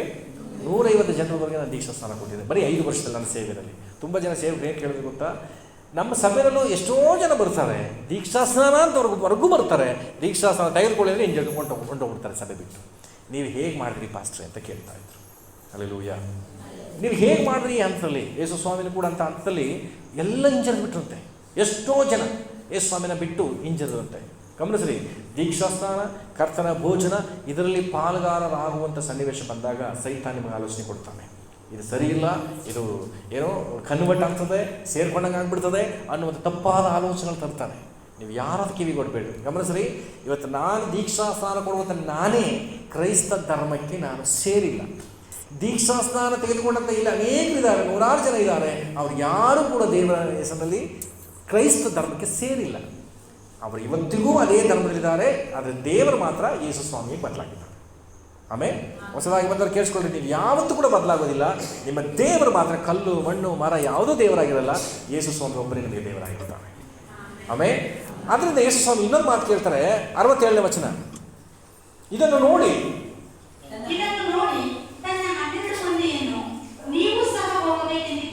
ಸಾಕು. ಈಗ ನಾನು ನಿಮ್ಮನ್ನು ಕೇಳ್ತೀನಿ, ಸಭೆಯಲ್ಲಿ ಎಷ್ಟೋ ಜನ ಬಿಟ್ಟು ಓಡುವಂಥವ್ರು, ಬೇಸರ ಮಾಡ್ಕೊಂಡು ಹೋದ್ರು, ನೊಂದ್ಕೊಂಡು ಹೋದ್ರು, ತಪ್ಪು ಹೇಳಿ ಹೋದರು, ತಪ್ಪು ಒರೆಸ್ಕೊಂಡು ಹೋದ್ರು, ಎಲ್ಲ ಥರ ಹೋದರು. ಪಕ್ಕದಲ್ಲಿ ನೀವೇ ಕೇಳಿ, ನೀವು ಓಡೋಬೇಕು ಅಂತಿದ್ದಾರೆ ಅಂತ ಕೇಳಿ. ಉತ್ತರ ತಗೊಳ್ಳಿ. ಇಲ್ಲ ದೇವರ ಸ್ತೋತ್ರ. ನಾನೇ ಬಿಟ್ಟೋಗಿ ಅಂದರೆ ಹೋಗಲ್ಲ. ದೇವರ ಸ್ತೋತ್ರ. ನಿಮ್ಮ ಆ ನಂಬಿಕೆಗೆ ಆಗಿ ಅದಕ್ಕೆ ಪೇತ್ರ ಹೇಳ್ತಾನೆ, ನಾನು ಗಮನಿಸಿದ್ರೆ ಹೇಳಿ. ಅದಕ್ಕೆ ಸೀಮೋನ್ ಪೇತ್ರನು, ಸ್ವಾಮಿ ನಿನ್ನನ್ನು ಬಿಟ್ಟು ನಾವು ಇನ್ಯಾರ ಬಳಿಗೆ ಹೋಗೋಣ? ನಿನ್ನಲ್ಲಿ ನಿತ್ಯ ಜೀವನ ಉಂಟು ಮಾಡುವ ವಾಕ್ಯಗಳುಂಟಲ್ಲ. ಯೇಸು ಸ್ವಾಮಿಯಲ್ಲಿ ಬಿಟ್ಟರೆ ನಿತ್ಯ ಜೀವ ಅಂದರೆ ಸ್ವರ್ಗ.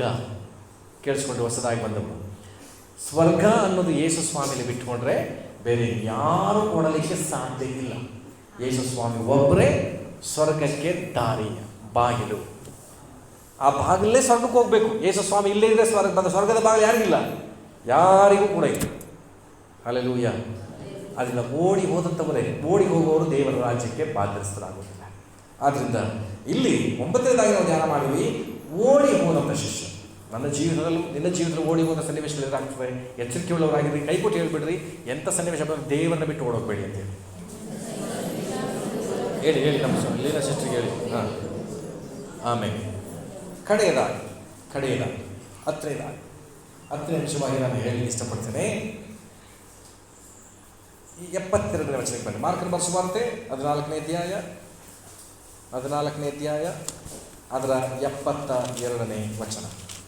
ಆಗ ಪೇತ್ರನು, ಕೋಳಿ 2 ಸಾರಿ ಕೂಗುವುದಕ್ಕಿಂತ ಮುಂಚೆ 3 ಸಾರಿ ನನ್ನ ವಿಷಯವಾಗಿ ಅವರನ್ನು ಅರಿಯದಿರುವುದಾಗಿ ಹೇಳುವಿ ಎಂದು ಯೇಸು ತನಗೆ ಹೇಳಿದ ಮಾತನ್ನು ನೆನಪಿಗೆ ತಂದುಕೊಂಡು ಆ ವಿಷಯದಲ್ಲಿ ಯೋಚಿಸಿ ಅರ್ಥನು ಇಲ್ಲಿ ಅಳುವ ಶಿಷ್ಯ. ಈ ಪೇತ್ರ ಏನು ಮಾಡ್ತಿದ್ದಾನೆ, ಇಲ್ಲಿ ಅಳ್ತಿದ್ದಾನೆ. ದೇವರ ಸ್ತೋತ್ರ. ಕಳೆದ ವಾರ ನನ್ನ ಪ್ರಸಂಗ ಕೇಳಿಸ್ಕೊಂಡು ಸೋದರ ಮಹೇಶ್ ಬರೋರು ಇನ್ನೂ ಕೆಲವು ಶಿಷ್ಯರನ್ನ ನನಗೆ ಹೇಳ್ಬಿಟ್ರು. ಇಂತಿಂಥ ಶಿಷ್ಯರೇ ಬರ್ತಾರಲ್ಲ ಪಾಸ್ಟ್ರೇ ಅಂತ. ಗುಡ್, ನನಗೆ ಭಾಳ ಖುಷಿ ಆಯಿತು. ನಾನು ಒಂದು ಸ್ವಲ್ಪ ಮಾರ್ಗ ತೋರಿಸೋ ಸಾಕು, ಹೊಂಟೈತಾರೆ ಅವ್ರ ಮುಂದಕ್ಕೆ. ಹಲ್ಲೆಲೂಯಾ. ಇಲ್ಲಿ ಎಂಥ ಶಿಷ್ಯ ಇವನು? ಅಳುವ ಶಿಷ್ಯ. ಈಗ ನಮ್ಮ ಕುಟುಂಬದಲ್ಲಿ 2 ವಿಧವಾದಂಥ ಅಳು ನಮ್ಮಲ್ಲಿ ಉಂಟಾಗ್ತದೆ. 2 ವಿಧವಾದಂಥ ಅಳು. ಏನು ಹೇಳಿದ್ರು ಅದಕ್ಕೆ ಅಳುವಂಥ ಕೆಲವರು ಇದ್ದಾರೆ, ಹೌದಾ? ಏನು ಹೇಳಿದ್ರು, ಒಳ್ಳೇದು ಹೇಳಿದ್ರು, ಕೆಟ್ಟದ್ದು ಹೇಳಿದ್ರು, ಕೆಲವು ಮಕ್ಕಳಿಗೆ ಒಂದು ಸಣ್ಣ ಕೆಲಸ ಹೇಳಿದ್ರು ಏನು ಮಾಡ್ತಾರೆ, ಹೋಗಮ್ಮ ನಾನು ಮಾಡೋಕ್ಕಲ್ಲ ಅಂತ ಹೇಳ್ತಾರೆ. ಕೆಲವು ಸಾರಿ ಅನಾವಶ್ಯವಾಗಿ ಬೇಡವಾದಂತಹ ನೋವುಗಳನ್ನು ತಾವಾಗಿ ತಂದುಕೊಂಡು ಅಳುವಂಥವರಿದ್ದಾರೆ. ಇದನ್ನು ಹೇಳಿ ಮುಗಿಸ್ತೀನಿ, ಗಮನಿಸ್ರಿ. ಆದರೆ ಇಲ್ಲಿ ಪೇತ್ರನು ಯಾವುದಕ್ಕೋಸ್ಕರ ಅಳ್ತಿದ್ದಾನೆ ಅಂತ ಹೇಳಿದ್ರೆ, ತಾನು ಮಾಡಿದಂಥ ತಪ್ಪನ್ನು ನೆನೆಸಿಕೊಂಡವನಾಗಿ ಅಳ್ತಾ ಇದ್ದಾನೆ. ತಪ್ಪುಗಳನ್ನು ಮತ್ತೆ ಮತ್ತೆ ಮಾಡಿ ಅಳುವುದಲ್ಲ, ತಪ್ಪನ್ನು ಮಾಡಿಬಿಟ್ನಲ್ಲ ಅಂತ ನೆನೆಸಿ ಅಳುವುದು. ದಾವೀದ ಒಂದು ಪಾಪವನ್ನು ಮಾಡ್ತಾನೆ. ನಾಥಾನನು ಬಂದು ಆತನನ್ನು ಎಚ್ಚರಿಸಿದಾಗ ಅವನೇನು ಮಾಡ್ತಾನೆ? ಒಪ್ಪಿಕೊಳ್ತಾನೆ. ದೇವರ ಮುಂದೆ ಅಳ್ತಾನೆ. ತನ್ನ ಮಗುವಿಗೆ ಕಾಯಿಲೆ ಬಂದಾಗ ಗೋಳೋ ಅಂತ ಅಳ್ತಾನೆ. ಆತ ಉಪವಾಸ ಬರ್ತಾನೆ. ಇದು ಯಾವುದರ ನಿಮಿತ್ತ ಉಂಟಾದಂಥ ಅಳು? ಇನ್ನು ಹಿಂಗೆ ಕೇಳ್ತೀನಿ, ಇದು ಎಂಥ ಅಳು? ಒಳ್ಳೆಯ ಅಳುನ ಕೆಟ್ಟ ಅಳುನ? ಒಳ್ಳೆಯ ಅಳು, ಪಶ್ಚಾತ್ತಾಪದಿಂದ ಅಳ್ತಿದ್ದ. ಇದು ತುಂಬ ಜನ ಸಭೆಯಲ್ಲಿ ಅಳ್ತಿದ್ದಾರೆ. ಯಾವ ರೀತಿ ಅಂದರೆ, ದೇವರ ವಾಕ್ಯಕ್ಕೆ ವಿಧೇಯರಾಗದೆ, ಎಷ್ಟೇ ಹೇಳಿದ್ರು ಅದಕ್ಕೆ ಒಳಗಾಗದೆ, ಮತ್ತೆ ಮತ್ತೆ ಪೆಟ್ಟುಗಳನ್ನು ತಿಂದು ಮತ್ತೆ ನೋವುಗಳನ್ನು ಅನುಭವಿಸಿ ಕಣ್ಣೀರಿಡ್ತಿದ್ದಾರೆ. ನಾನು ಅನೇಕರ ಜೀವಿತಕ್ಕೆ ನಾನು ಹೋಗಿ ಸಂಸಿ ಬರ್ತಿದ್ದೀನಿ, ಬೇಡ ಅಂತ ಕಾರ್ಯವನ್ನು ಮಾಡಿ ಮತ್ತೆ ನೋವಿಗೆ ಒಳಗಾಗ್ತಿದ್ದಾರೆ. ಆದರೆ ದೇವರನ್ನ ಪ್ರಶ್ನೆ ಕೇಳ್ತಾರೆ, ನನಗೆ ಯಾಕೆ ಸ್ವಾಮಿ ಇಷ್ಟು ಕಷ್ಟ ಕೊಡ್ತಿದೀಯಾ? ನನಗೆ ಯಾಕೆ ಇಷ್ಟು ನೋವು? ಪಕ್ಕದಲ್ಲಿ ಎಚ್ಚರೋಗಿದ್ರೆ ನೋಡ್ಬಿಡಿ. ನೋಡಲಿಲ್ಲ ಕೆಲವರು. ಪಕ್ಕದಲ್ಲಿ ಎಚ್ಚರವಾಗಿರೋರನ್ನ ನೋಡಿಕೊಂಡು, ಎಚ್ಚರವಾಗಿಲ್ಲ ಅಂದರೆ ತಟ್ಟಿ ಎಚ್ಚರಿಸ್ಬಿಡಿ. ಹಲ್ಲೆಲೂಯಾ. ಎಚ್ಚರವಾಗಿ ಅಳೋ ಶಿಷ್ಯನ ಬಗ್ಗೆ ಸರಿಯಾಗಿ ಕೇಳ್ಕೊಳ್ಳಿಲ್ಲ, ನೆಕ್ಸ್ಟ್ ಅಳಬೇಕಾಯ್ತು ನೀವು. ಎಚ್ಚರವಾಗಿ ಕೇಳಿ. ಅಳುವ ಶಿಷ್ಯ. ಈಗ ಆರಾಧನೆ ಮುಗಿಸಿದ ಮೇಲೆ ಮನೆಗೆ ಹೋಗಿ ಚೆನ್ನಾಗಿ ನಿದ್ದೆ ಮಾಡ್ರಿ. ಈ ಸ್ವಲ್ಪ ಹೊತ್ತು ಕೂತ್ಕೊಳ್ಳಿ. ಸೈತಾನ್ ಏನು ಮಾಡ್ತಾನೆ, ಇಲ್ಲಿ ಮಲಿಕ ಮನೆಯಲ್ಲ ಕೆಲಸ ಮಾಡ್ಬೇಕಂತ ಇಲ್ಲಿ ಮಲಗಿಸ್ಬಿಡ್ತಾನೆ. ಎಚ್ಚರವಾಗಿ ಕೂತ್ಕೊಳ್ಳಿ. ತುಂಬ ಜನ ಎಚ್ಚರವಾಗಿದ್ದೀರಿ, ದೇವ್ರ ಸ್ತೋತ್ರ. ಹಲ್ಲೆಲೂಯಾ. ಕಳೆದ ವಾರ ಧ್ಯಾನಿಸಿದ್ವಿ 6ನೇದಾಗಿ ನಿದ್ರಿಸುವಂಥ ಶಿಷ್ಯ. ಆ ನಿದ್ರಿಸುವಂಥ ಶಿಷ್ಯನಾಗಿ ನಾವು ಇರಬಾರ್ದು. ಈಗ 10ನೇದಾಗಿ ನಾವು ಧ್ಯಾನಿಸುವಂಥದ್ದು ಇಲ್ಲಿ ಅಳುವ ಶಿಷ್ಯ. ಅಳಬೇಕು. ನಾವು ಯಾವುದೆಲ್ಲ ವಿಷಯಗಳಿಗೆ ಅಳಬೇಕು? ಮೊದಲನೇದಾಗಿ ನಮ್ಮ ಪಾಪದ ಪಾಲಿಗೆ ನಾವು ಅಳಬೇಕು. ಗಮನಿಸಿ, ತುಂಬ ಜನ ಹೊಸಬರಿದ್ದೀರಿ. ನಾನು ಪ್ರಸಂಗ ಮಾಡೋದಕ್ಕಿಂತ ಹೆಚ್ಚಾಗಿ ಎಚ್ಚರಿಸಬೇಕು ಅನ್ನೋ ಥರನೇ ಅನೇಕ ಮುಖಗಳಿದೆ. ಗಮನಿಸಿ, ನಾವು ಮಾಡಿದಂಥ ತಪ್ಪುಗಳನ್ನು ನೆನೆಸಿ, ನಾನು ಇಂಥ ಪಾಪ ಮಾಡಿದ್ನಲ್ಲ, ದೇವರನ್ನ ಮರೆತು ನಾನು ಬದುಕಿದ್ನಲ್ಲ ಅಂಥೇಳಿ ನಾವು ಅಳುವಂಥವರಾಗಬೇಕು. ದೇವ್ರ ಮುಂದೆ ಅಳಬೇಕು. ಅಳು ಒಳ್ಳೆಯದು. ಪೌಲ ಒಂದು ಮಾತು ಹೇಳ್ತಾನೆ, ತೆಗೆದುಕೊಂಡ್ರೆ 2 ಕುರಿತ 7ನೇ ಅಧ್ಯಾಯ ಬಂದ್ರಿ. 2 ಕುರಿತ 7ನೇ ಅಧ್ಯಾಯ. 2 ಕುರಿತ 7ನೇ ಅಧ್ಯಾಯ.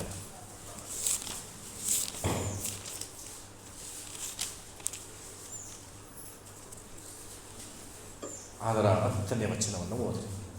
ದೇವರ ಚಿತ್ತಾನುಸಾರವಾಗಿರುವ ದುಃಖವು ಮಾನಸಾಂತರವನ್ನು ಉಂಟು ಮಾಡಿ ರಕ್ಷಣೆಗೆ ಕಾರಣವಾಗಿದೆ. ಸಾಕು.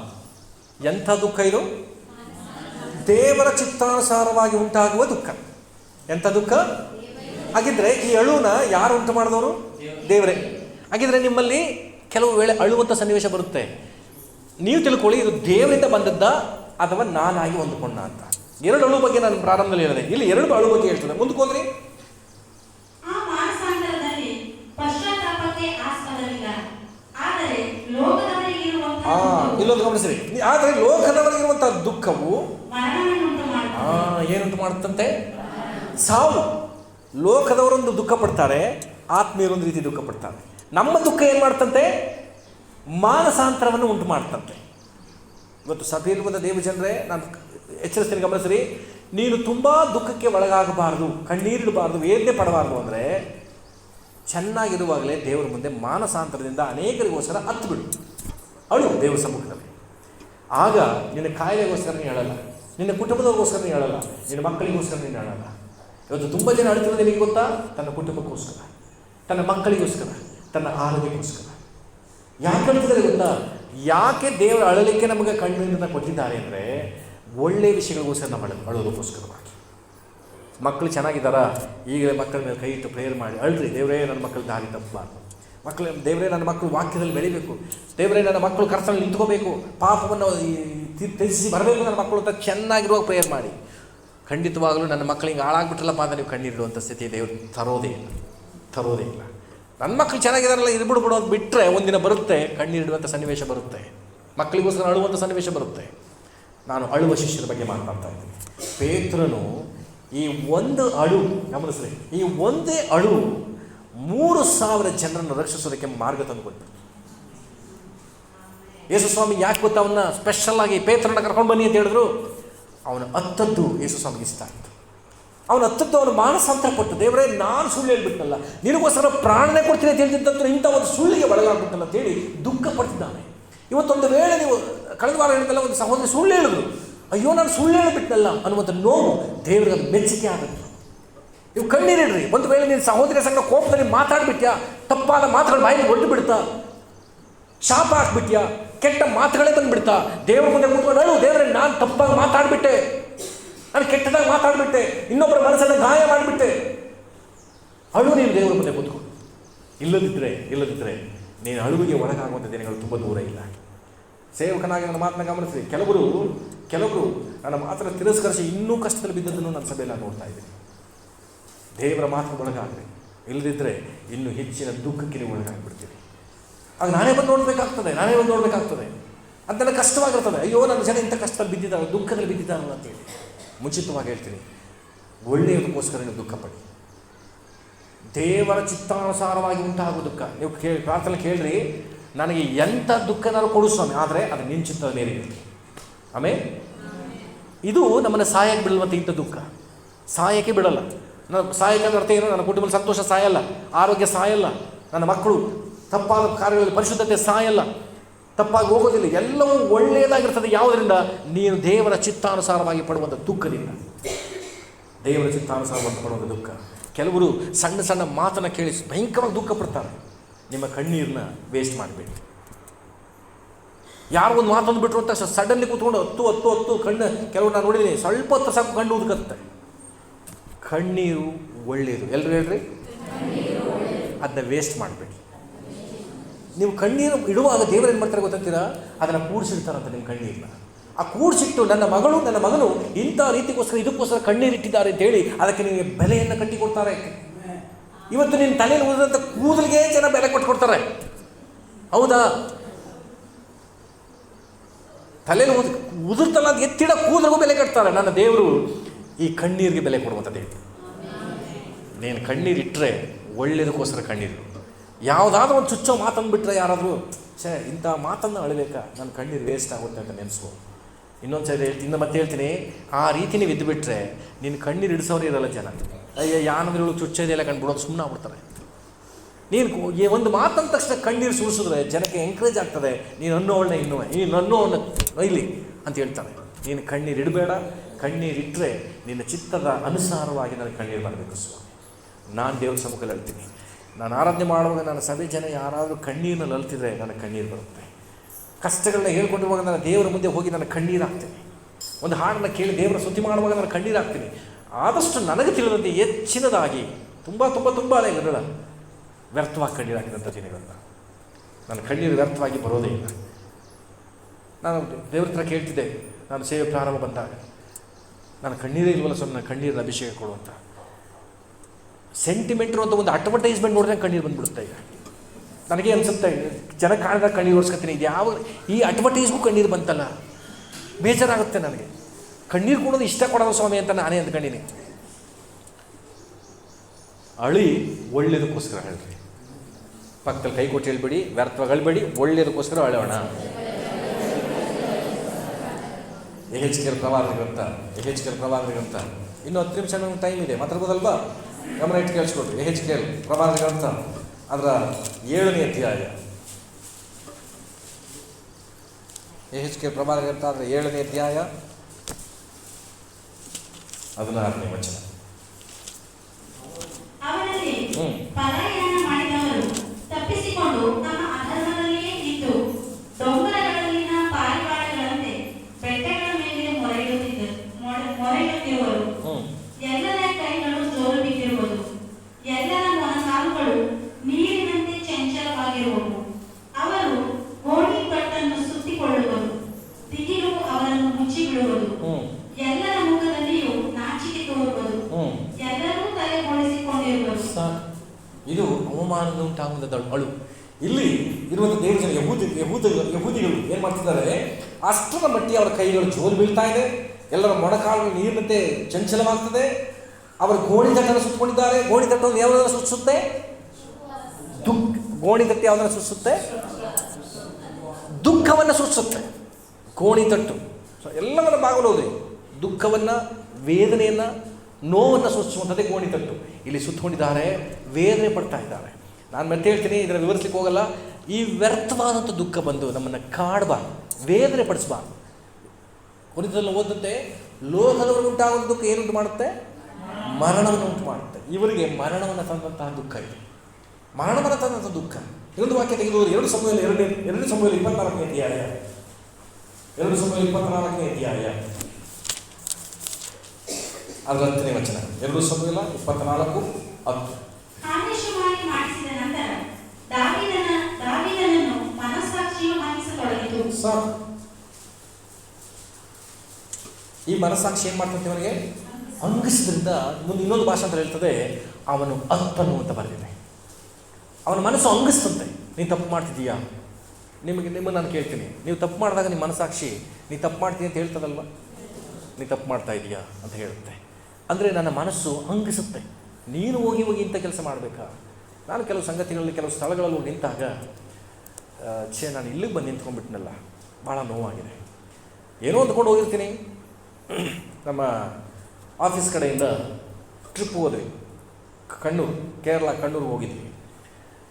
ನಾನು ಅಲ್ಲಿ ಕೂಡ ದೇವರಿಗಾಗಿ ಬದುಕಿದಂಥ ವ್ಯಕ್ತಿಯೇ. ವ್ಯರ್ಥವಾದಂಥ ಕಾರ್ಯಗಳು, ತಪ್ಪಾದಂಥ ಕಾರ್ಯಗಳು ಮಾಡೋರನ್ನ ಎಚ್ಚರಿಸುವಂಥ ವ್ಯಕ್ತಿಯಾಗಿದೆ ನನ್ನ ಸ್ನೇಹಿತರನ್ನೆಲ್ಲರೂ. ಅದಕ್ಕೆ ನಾನು ಒಂಥರ ಡಿಫ್ರೆಂಟಾಗೆ ನೋಡ್ತಾ ಇದ್ರು ನನ್ನ ಸ್ನೇಹಿತರೆಲ್ಲರು. ಅಲ್ಲಿ ಕಣ್ಣೂರಿಗೆ ಅಂತ ಹೋದ್ವಿ. ಕಣ್ಣೂರಿಗೆ ಹೋದ್ವಿ, ಟ್ರಿಪ್ಪೆಲ್ಲ ಆಯಿತು, ಚೆನ್ನಾಗಾಯಿತು. ಒಂದು ರೆಸಾರ್ಟಲ್ಲಿ ಇದ್ವಿ, ಅಲ್ಲಿ ಸ್ಟೇ ಮಾಡಿದ್ವಿ. ಇನ್ನೊಂದು ಕಡೆ ಸಮುದ್ರದಲ್ಲಿ ಕರ್ಕೊಂಡೋದ್ರು ನಮ್ಮನ್ನು. ಒಂದು ಬೋಟ್ ಇದೆ, ಆ ದೋಣಿಲಿ ಎಲ್ಲ ಒಂದು 60-70 ಜನರನ್ನು ಬೋಟಲ್ಲಿ ಕೂರಿಸ್ಕೊಂಡು ಕರ್ಕೊಂಡೋದ್ರು. ಎಲ್ಲಿಗೆ ಹೋಗ್ತಾವ್ರೆ, ಏನು ಹೇಳಲಿಲ್ಲ. ಹೋಗಿ ಒಂದು ತೆಂಗಿನ ತೋಟಕ್ಕೆ ಹೋಯ್ತು. ಮಧ್ಯದಲ್ಲಿ ಸಮುದ್ರದ ಮಧ್ಯದಲ್ಲಿ ಒಂದು ತೆಂಗಿನ ತೋಟ ಇದೆ. ತೆಂಗಿನ ತೋಟಕ್ಕೆ ಒಳಗೆ ಕರ್ಕೊಂಡೋದ್ರು. ಏನಕ್ಕೆ ಹೋಗಿದ್ದಾರೆ ಅಂದರೆ ಎಲ್ಲರೂ ಎಂಡ ಕುಡಿಯೋಕ್ಕೆ ಹೋದರು. ಎಂಡ ಸಮುದ್ರ ಮಧ್ಯದಲ್ಲಿ, ಅದಕ್ಕೋಸ್ಕರನೇ ಅದನ್ನು ನೇಮಿಸ್ಬಿಟ್ಟಿದ್ದಾರೆ. ಎಂಡ ಕುಡಿಯೋಕ್ಕೆ ಹೋಗಿದ್ದಾರೆ. ನಾನು ನಿಂತಿದ್ದೀನಿ, ಕುಡಿದೇ ಇರೋ ಒಬ್ಬನೇ. ನಾನು ಬಂದಿದ್ದೇ ಈ ಕುಡಿಯೋಕ್ಕೋಸ್ಕರ. ನಾನು ಸಿಕ್ಕಾಕೊಂಡು ಎಷ್ಟು ನೊಂದ್ಕೊಂಡು ಸೈಡಲ್ಲಿ ಕೂತ್ಕೊಂಡು ಕಣ್ಣೀರಿಟ್ಟೆ ಅಂದರೆ, ದೇವರೇ ಎಂಥ ಜನರ ಮಧ್ಯೆ ಬಂದುಬಿಟ್ಟೆ ನಾನು. ತಪ್ಪಾದ ಸ್ಥಳಕ್ಕೆ ಬಂದುಬಿಟ್ಟೆ. ಇವತ್ತು ನಮ್ಮ ಸರಲ್ಲಿ ಕೆಲವು ವಿಶ್ವಾಸಿಗಳಿದ್ದಾರೆ. ಹೆಂಗೆ ಗೊತ್ತಾ? ಬೆಟ್ಟಕ್ಕೆ ಹೋಯ್ತಾರೆ ಫಸ್ಟ್ ನಾನು ಹೋಯ್ತೀನಿ, ಚಿಂತೆ ಮಾಡಬೇಡಿ, ನಾ ಕೈನೇ ಮುಗಿಯಲ್ಲ ಅಂತ ತಿರುಗಾಡ್ಕೊಂಡು ಸಿಕ್ಕ ತಿಂಡಿ ತಿಂದ್ಕೊಂಡು ಬರ್ತಾರೆ. ಅಂಗಿಸ್ಬೇಕಂತ ಮನಸ್ಸು. ಎಂಥ ಸ್ಥಳಕ್ಕೆ ಬಂದುಬಿಟ್ಟೆ. ದೇವರನ್ನು ಪೂಜಿಸುವಂಥ ನಾನು ಒಂದು ಕಲ್ಲು ಮಣ್ಣು ವಿಗ್ರಹ ಅಂತ ನಂಬಿಕೊಂಡು ಒಂದು ಜನರ ಬದಲು ನಾನು ನಿಂತಿದ್ದೀನಿ. ಅಂಗಿಸ್ಬೇಕು ನನ್ನ ಮನಸ್ಸು. ಕಣ್ಣೀರಿಟ್ಟೆ ನಾನು. ಅದಾದ ನಂತರ ನಾನು ಸರ್ವನ ಹೇಳ್ಬಿಟ್ಟೆ ಬಂದೆ, ಇಂಥ ಸ್ಥಳಕ್ಕೆ ನಾನು ಕರ್ಕೊಂಡ್ಬರ್ತೀನಿ, ನಾನು ಯಾವತ್ತಿನ ಸಂಗಡ ಬರಲ್ಲ ಇದ್ದೇನೆ. ಹಲ್ಲೆಲೂಯಾ. ಶೂ ಇದ್ದರೆ ಯಾರಾದ್ರು ಒಬ್ಬರು ಹೋಗ್ರಿ, ಎತ್ತು ಒಳಗಿಡ್ರಿ. ನೀವು ಯಾರು ಗಾಬರಿ ಆಗಬೇಡಿ, ಮಳೆ ಬಂದುಬಿಡ್ತಲ್ಲ ಅಂತ. ವಾಕ್ಯದಲ್ಲಿ ನೀವೇ ಇಲ್ಲೇ ಇರಿ. ಹಲ್ಲೆಲೂಯಾ. ಎಚ್ಚರವಾಗಿದ್ದೀರಾ? ಗಮನಿಸ್ರಿ. ನಾವು ಯಾವುದ್ರ ಬಗ್ಗೆ ಮಾತಾಡ್ತಾ ಇದ್ದೀನಿ? ಅಳುವಂತಹ ಶಿಷ್ಯರ ಬಗ್ಗೆ ನಾನು ಮಾತಾಡ್ತಾ ಇದ್ದೀನಿ. ಇಲ್ಲಿ ದಾವೀದನ ಮನಸ್ಸು ಹಂಗಿಸ್ತದೆ. ಲೂಕನ ಬರೆಸುವಾರ್ತೆ 15ನೇ ಅಧ್ಯಾಯಕ್ಕೆ ಬನ್ನಿರಿ. ಲೂಕನ ಬರೆಸುವಾರ್ತೆ 15ನೇ ಅಧ್ಯಾಯ. ಇದು ಹೇಳಿ ನಾನು ಮುಗಿಸ್ತೇನೆ. 15ನೇ ಅಧ್ಯಾಯ ಅದರ 17ನೇ ವಚನ ಓದೋಣ. ಆಗ ಅವನಿಗೆ ಬುದ್ಧಿ ಬಂದು ಅವನು, ನನ್ನ ತಂದೆಯ ಬಳಿಯಲ್ಲಿ ಎಷ್ಟೋ ಮಂದಿ ಕೂಲಿಯಾಳುಗಳಿಗೆ ಬೇಕಾದಷ್ಟು ಆಹಾರವಿದೆ, ನಾನಾದರೂ ಇಲ್ಲಿ ಹಸಿವಿನಿಂದ ಸಾಯುತ್ತೇನೆ. ಇನ್ನೊಂದು ಭಾಷಾಂತರ ಬಂದಿದೆ, ಆಗ ಅವನಿಗೆ 10 ಬುದ್ಧಿ ಬಂತಂತೆ. ಮಾಡಿದ ತಪ್ಪನ್ನೆಲ್ಲವನ್ನ ನೆನೆಸಿ ಕಿರಿಮಗ ಏನು ಮಾಡಿದಂತೆ? 10ನಂತೆ 10 ಬುದ್ಧಿ ಬಂತಂತೆ. ತಕ್ಷಣ ತಂದೆ ಕಡೆಗೆ ಹೋಗ್ತೀನಿ ಅಂತ ತಿರುಗಿಕೊಡ್ತಾನೆ. ತಪ್ಪು ಮಾಡಿದ್ದೀರಾ? ಪರವಾಗಿಲ್ಲ, ಕಣ್ಣೀರಾಕಿ, ನಿಮ್ಮ ಮಾಡಿದಂಥ ತಪ್ಪಿನ ನಿಮಿತ್ತವಾಗಿ ಕಣ್ಣೀರಾಕಿ. ಕೆಲವರು ಅನಾರೋಗ್ಯದ ನಿಮಿತ್ತ ರೋಗ ವಾಸಿಯಾಗುವ ಅಂತ ಬಂದಿದ್ದೀರಾ? ನಾನು ನಿಮಗೊಂದು ಸುಲಭವಾದಂಥ ಮಾರ್ಗ ತೋರಿಸ್ತೀನಿ. ನೀವು ಹಣ ಕೊಡಬೇಡಿ, ನೀವು ಇನ್ನೇನು ಮಾಡಬೇಡಿ. ದೇವರ ಮುಂದೆ ನೀವು ಮಾಡುತ್ತ ಎಲ್ಲ ತಪ್ಪು ಪಾಪಗಳನ್ನು ನೆನೆಸಿ ಕಣ್ಣೀರಾಕ್ಬೇಡಿ. ದೇವರು ಮನುಷ್ಯರ ಮುಂದೆ ಹೇಳಬೇಡಿ, ಮನುಷ್ಯರ ಮುಂದೆ ಹೇಳಬೇಡಿ. ಮನುಷ್ಯರ ಮುಂದೆ ಹತ್ರ ನಿಮ್ಮನ್ನು ಗೇಲಿ ಮಾಡ್ತಾರೆ. ಯೇಸು ಸ್ವಾಮಿ ಮುಂದೆ, ದೇವರೇ ನಾನು ಪಾಪ ಮಾಡಿದ್ದೀನಿ, ನಿಜವಾದ ದೇವರು ನಿನ್ನನ್ನು ಬಿಟ್ಟು ಇಷ್ಟು ವರ್ಷ ಕಲ್ಲು ಮಣ್ಣು ಎಲ್ಲವನ್ನ ದೇವರನ್ನು ಬಿಟ್ಟು ನಾನು ತಪ್ಪಾಯಿತು ಸ್ವಾಮಿ ಅಂತ ನೀವು ದೇವರ ಮುಂದೆ ಮುಂದೆ ಸ್ವಲ್ಪ ಹೊತ್ತು ಕೂತ್ಕೊಂಡು ಅರ್ಥಬಿಡಿ. ನೀವು ನಾನು ಗ್ಯಾರಂಟಿ ಕೊಡ್ತೀನಿ, ನಿಮ್ಮ ಖಾಲಿ ಇರುವಂಥ ಭಾಗವನ್ನು ಚೆಕ್ ಮಾಡಿ ನೋಡ್ರಿ, ದೇವರು ನಿಮಗೆ ಅದ್ಭುತ ಮಾಡ್ತಾನೆ. ಖಂಡಿತವಾಗಿ ಬಿಡುಗಡೆಯನ್ನು ಅವ್ರು ಕೊಡುವಂಥ ದೇವರಾಗಿದ್ದಾರೆ. ಕಾರಣ ವಾಕ್ಯ ಹೇಳ್ತದೆ, ಪಾಪಕ್ಕೆ ಕ್ಷಮಾಪಣೆ ಉಂಟಾದರೆ, ಈ ರೋಗ ಎಲ್ಲಿಂದ ಬಂತು ಅಂದರೆ ಪಾಪದಿಂದ ಬಂದದ್ದು. ಆ ಕ್ಷಮಾಪಣೆ ಉಂಟಾದರೆ ಕಾಯಿಲೆ ಖಂಡಿತವಾಗಿ ಹೊರಟೋಗುತ್ತೆ. ಅದು ಗುಣವಾಗದ ಕಾಯಿಲೆ ಆಗಿದ್ರು ಸರಿ, ದೇವರು ಅದ್ಭುತವಾಗಿ ನಮ್ಮನ್ನು ಬಿಡಿಸ್ತಾನೆ. ಹಲ್ಲೆಲೂಯಾ. ಆದ್ದರಿಂದ ಈ ತಪ್ಪಿ ಹೋದ ಮಗ ತಂದೆ ಕಡೆಗೆ ತಿರುಗಿ ಬರೋದಕ್ಕಿಂತ ಮುಂಚೆ ಪಶ್ಚಾತ್ತಾಪ ಪಡ್ತಾನೆ. ಅದಕ್ಕೊಂದು ಪಶ್ಚಾತ್ತಾಪಕ್ಕೆ ಗುರುತು ಏನು ಗೊತ್ತಾ? ಅವನು ಹೇಳ್ತಾನಲ್ವಾ, ಅಪ್ಪ ಪರಲೋಕಕ್ಕೆ ದೇವರ ವಿರುದ್ಧವಾಗಿಯೂ ನಿನಗೆ ವಿರುದ್ಧವಾಗಿ ನಾನೇನು ಮಾಡಿದ್ದೀನಿ? ಪಾಪ ಮಾಡಿದ್ದೀನಿ ಅಂತ ಒಪ್ಕೋತಾನೆ. 10 ಮಾತ್ರನೇ ಒಪ್ಕೊಳ್ಳೋಕೆ ಸಾಧ್ಯ. ಕೆಲವ್ರ ಬಗ್ಗೆ ನಾನು ನೋಡಿದ್ದೀನಿ ನನ್ನ ಸಭೆಯಲ್ಲಿ ಕೆಲವು ಸರಿ ಹೇಳಿದಾಗ, ಆಲೋಚನೆಗಳು ಹೇಳಿದಾಗ, ಸರಿ ಬಿಡಿ ತಪ್ಪಾಯ್ತು, ಇನ್ಮೇಲೆ ನಾನು ಮಾಡಲ್ಲ ಅಂತಾರೆ. ನಾನು ಗ್ಯಾರಂಟಿ ಕೊಡ್ತೀನಿ, ಗ್ಯಾರಂಟಿ ಮಾಡ್ತಾರೆ ಅವರು. ನಿಜವಾಗ್ಲೂ ಮತ್ತೆ ತಪ್ಪು ಮಾಡ್ತಾರೆ. ಆದರೆ ಹೇಳಿದಂಥ ವಿಷಯಕ್ಕೆ ಮಾನಸಾಂತರ ಅನ್ನೋದು ಉಂಟಾಗ್ಬಿಟ್ರೆ ಮತ್ತೆ ಮಾಡಲಿಕ್ಕೆ ಪ್ರೇರೇಪಣೆ ಬಂದರೂ ಬಹಳ ಕಷ್ಟ ಅದು ಮಾಡಲಿಕ್ಕೆ. ಭಾಳ ಒಳಗಿಂದ ಒಂದು ಮಾರ್ಪಾಡು ಉಂಟಾಗಿರುತ್ತೆ. ವಾಕ್ಯನೇ ಹೇಳ್ತು, ಕೊರಿಂಥದವರಿಗೆ ಪೌಲ ಬರೆಯುವಾಗ, ದೇವರ ಚಿತ್ತಾನುಸಾರವಾಗಿ ಉಂಟಾಗುವಂಥ ದುಃಖವು ನಮಗೆ ಮಾನಸಾಂತರವನ್ನು ಉಂಟು ಮಾಡ್ತದೆ. ಅದು ನಮ್ಮನ್ನು ಜೀವಕ್ಕೆ ನಡೆಸುತ್ತೆ. ಪ್ರಿಯ ಸಭೆಯ, ನನ್ನ ಸಭೆಯ ಜನರೆಲ್ಲರೂ ನೀವು ದುಃಖಕ್ಕೆ ಒಳಗಾಗಬಾರದು ಎಂಬುದಾಗಿ ನಾನು ಆಸೆ ಪಡ್ತೀನಿ. ಆದರೆ ನೀವೆಲ್ಲರೂ ಅಳಬೇಕು. ದೇವರ ಮುಂದೆ ಒಳ್ಳೆಯದಕ್ಕೋಸ್ಕರ ನೀವು ಅಳಬೇಕು. ಆತ್ಮಗಳಿಗಾಗಿ, ಇವತ್ತು ಹೊಸದಾಗಿ ಬಂದಂಥವರಿಗೋಸ್ಕರ ಅಳ್ರಿ.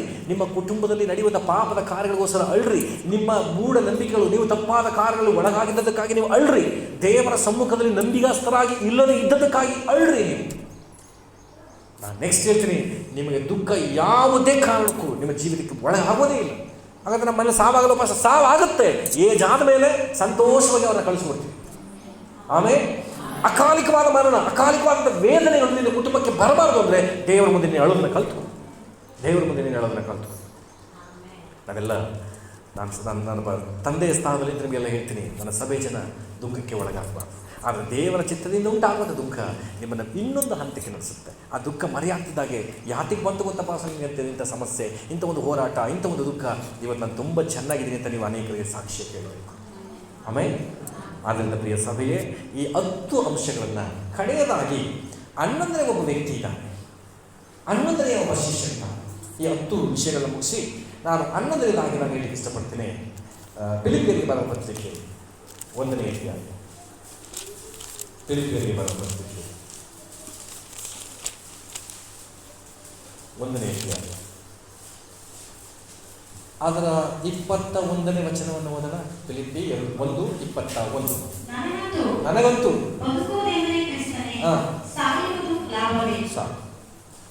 ಈ ಶಿಷ್ಯ ಏನು ಹೇಳ್ತಿದ್ದಾನೆ?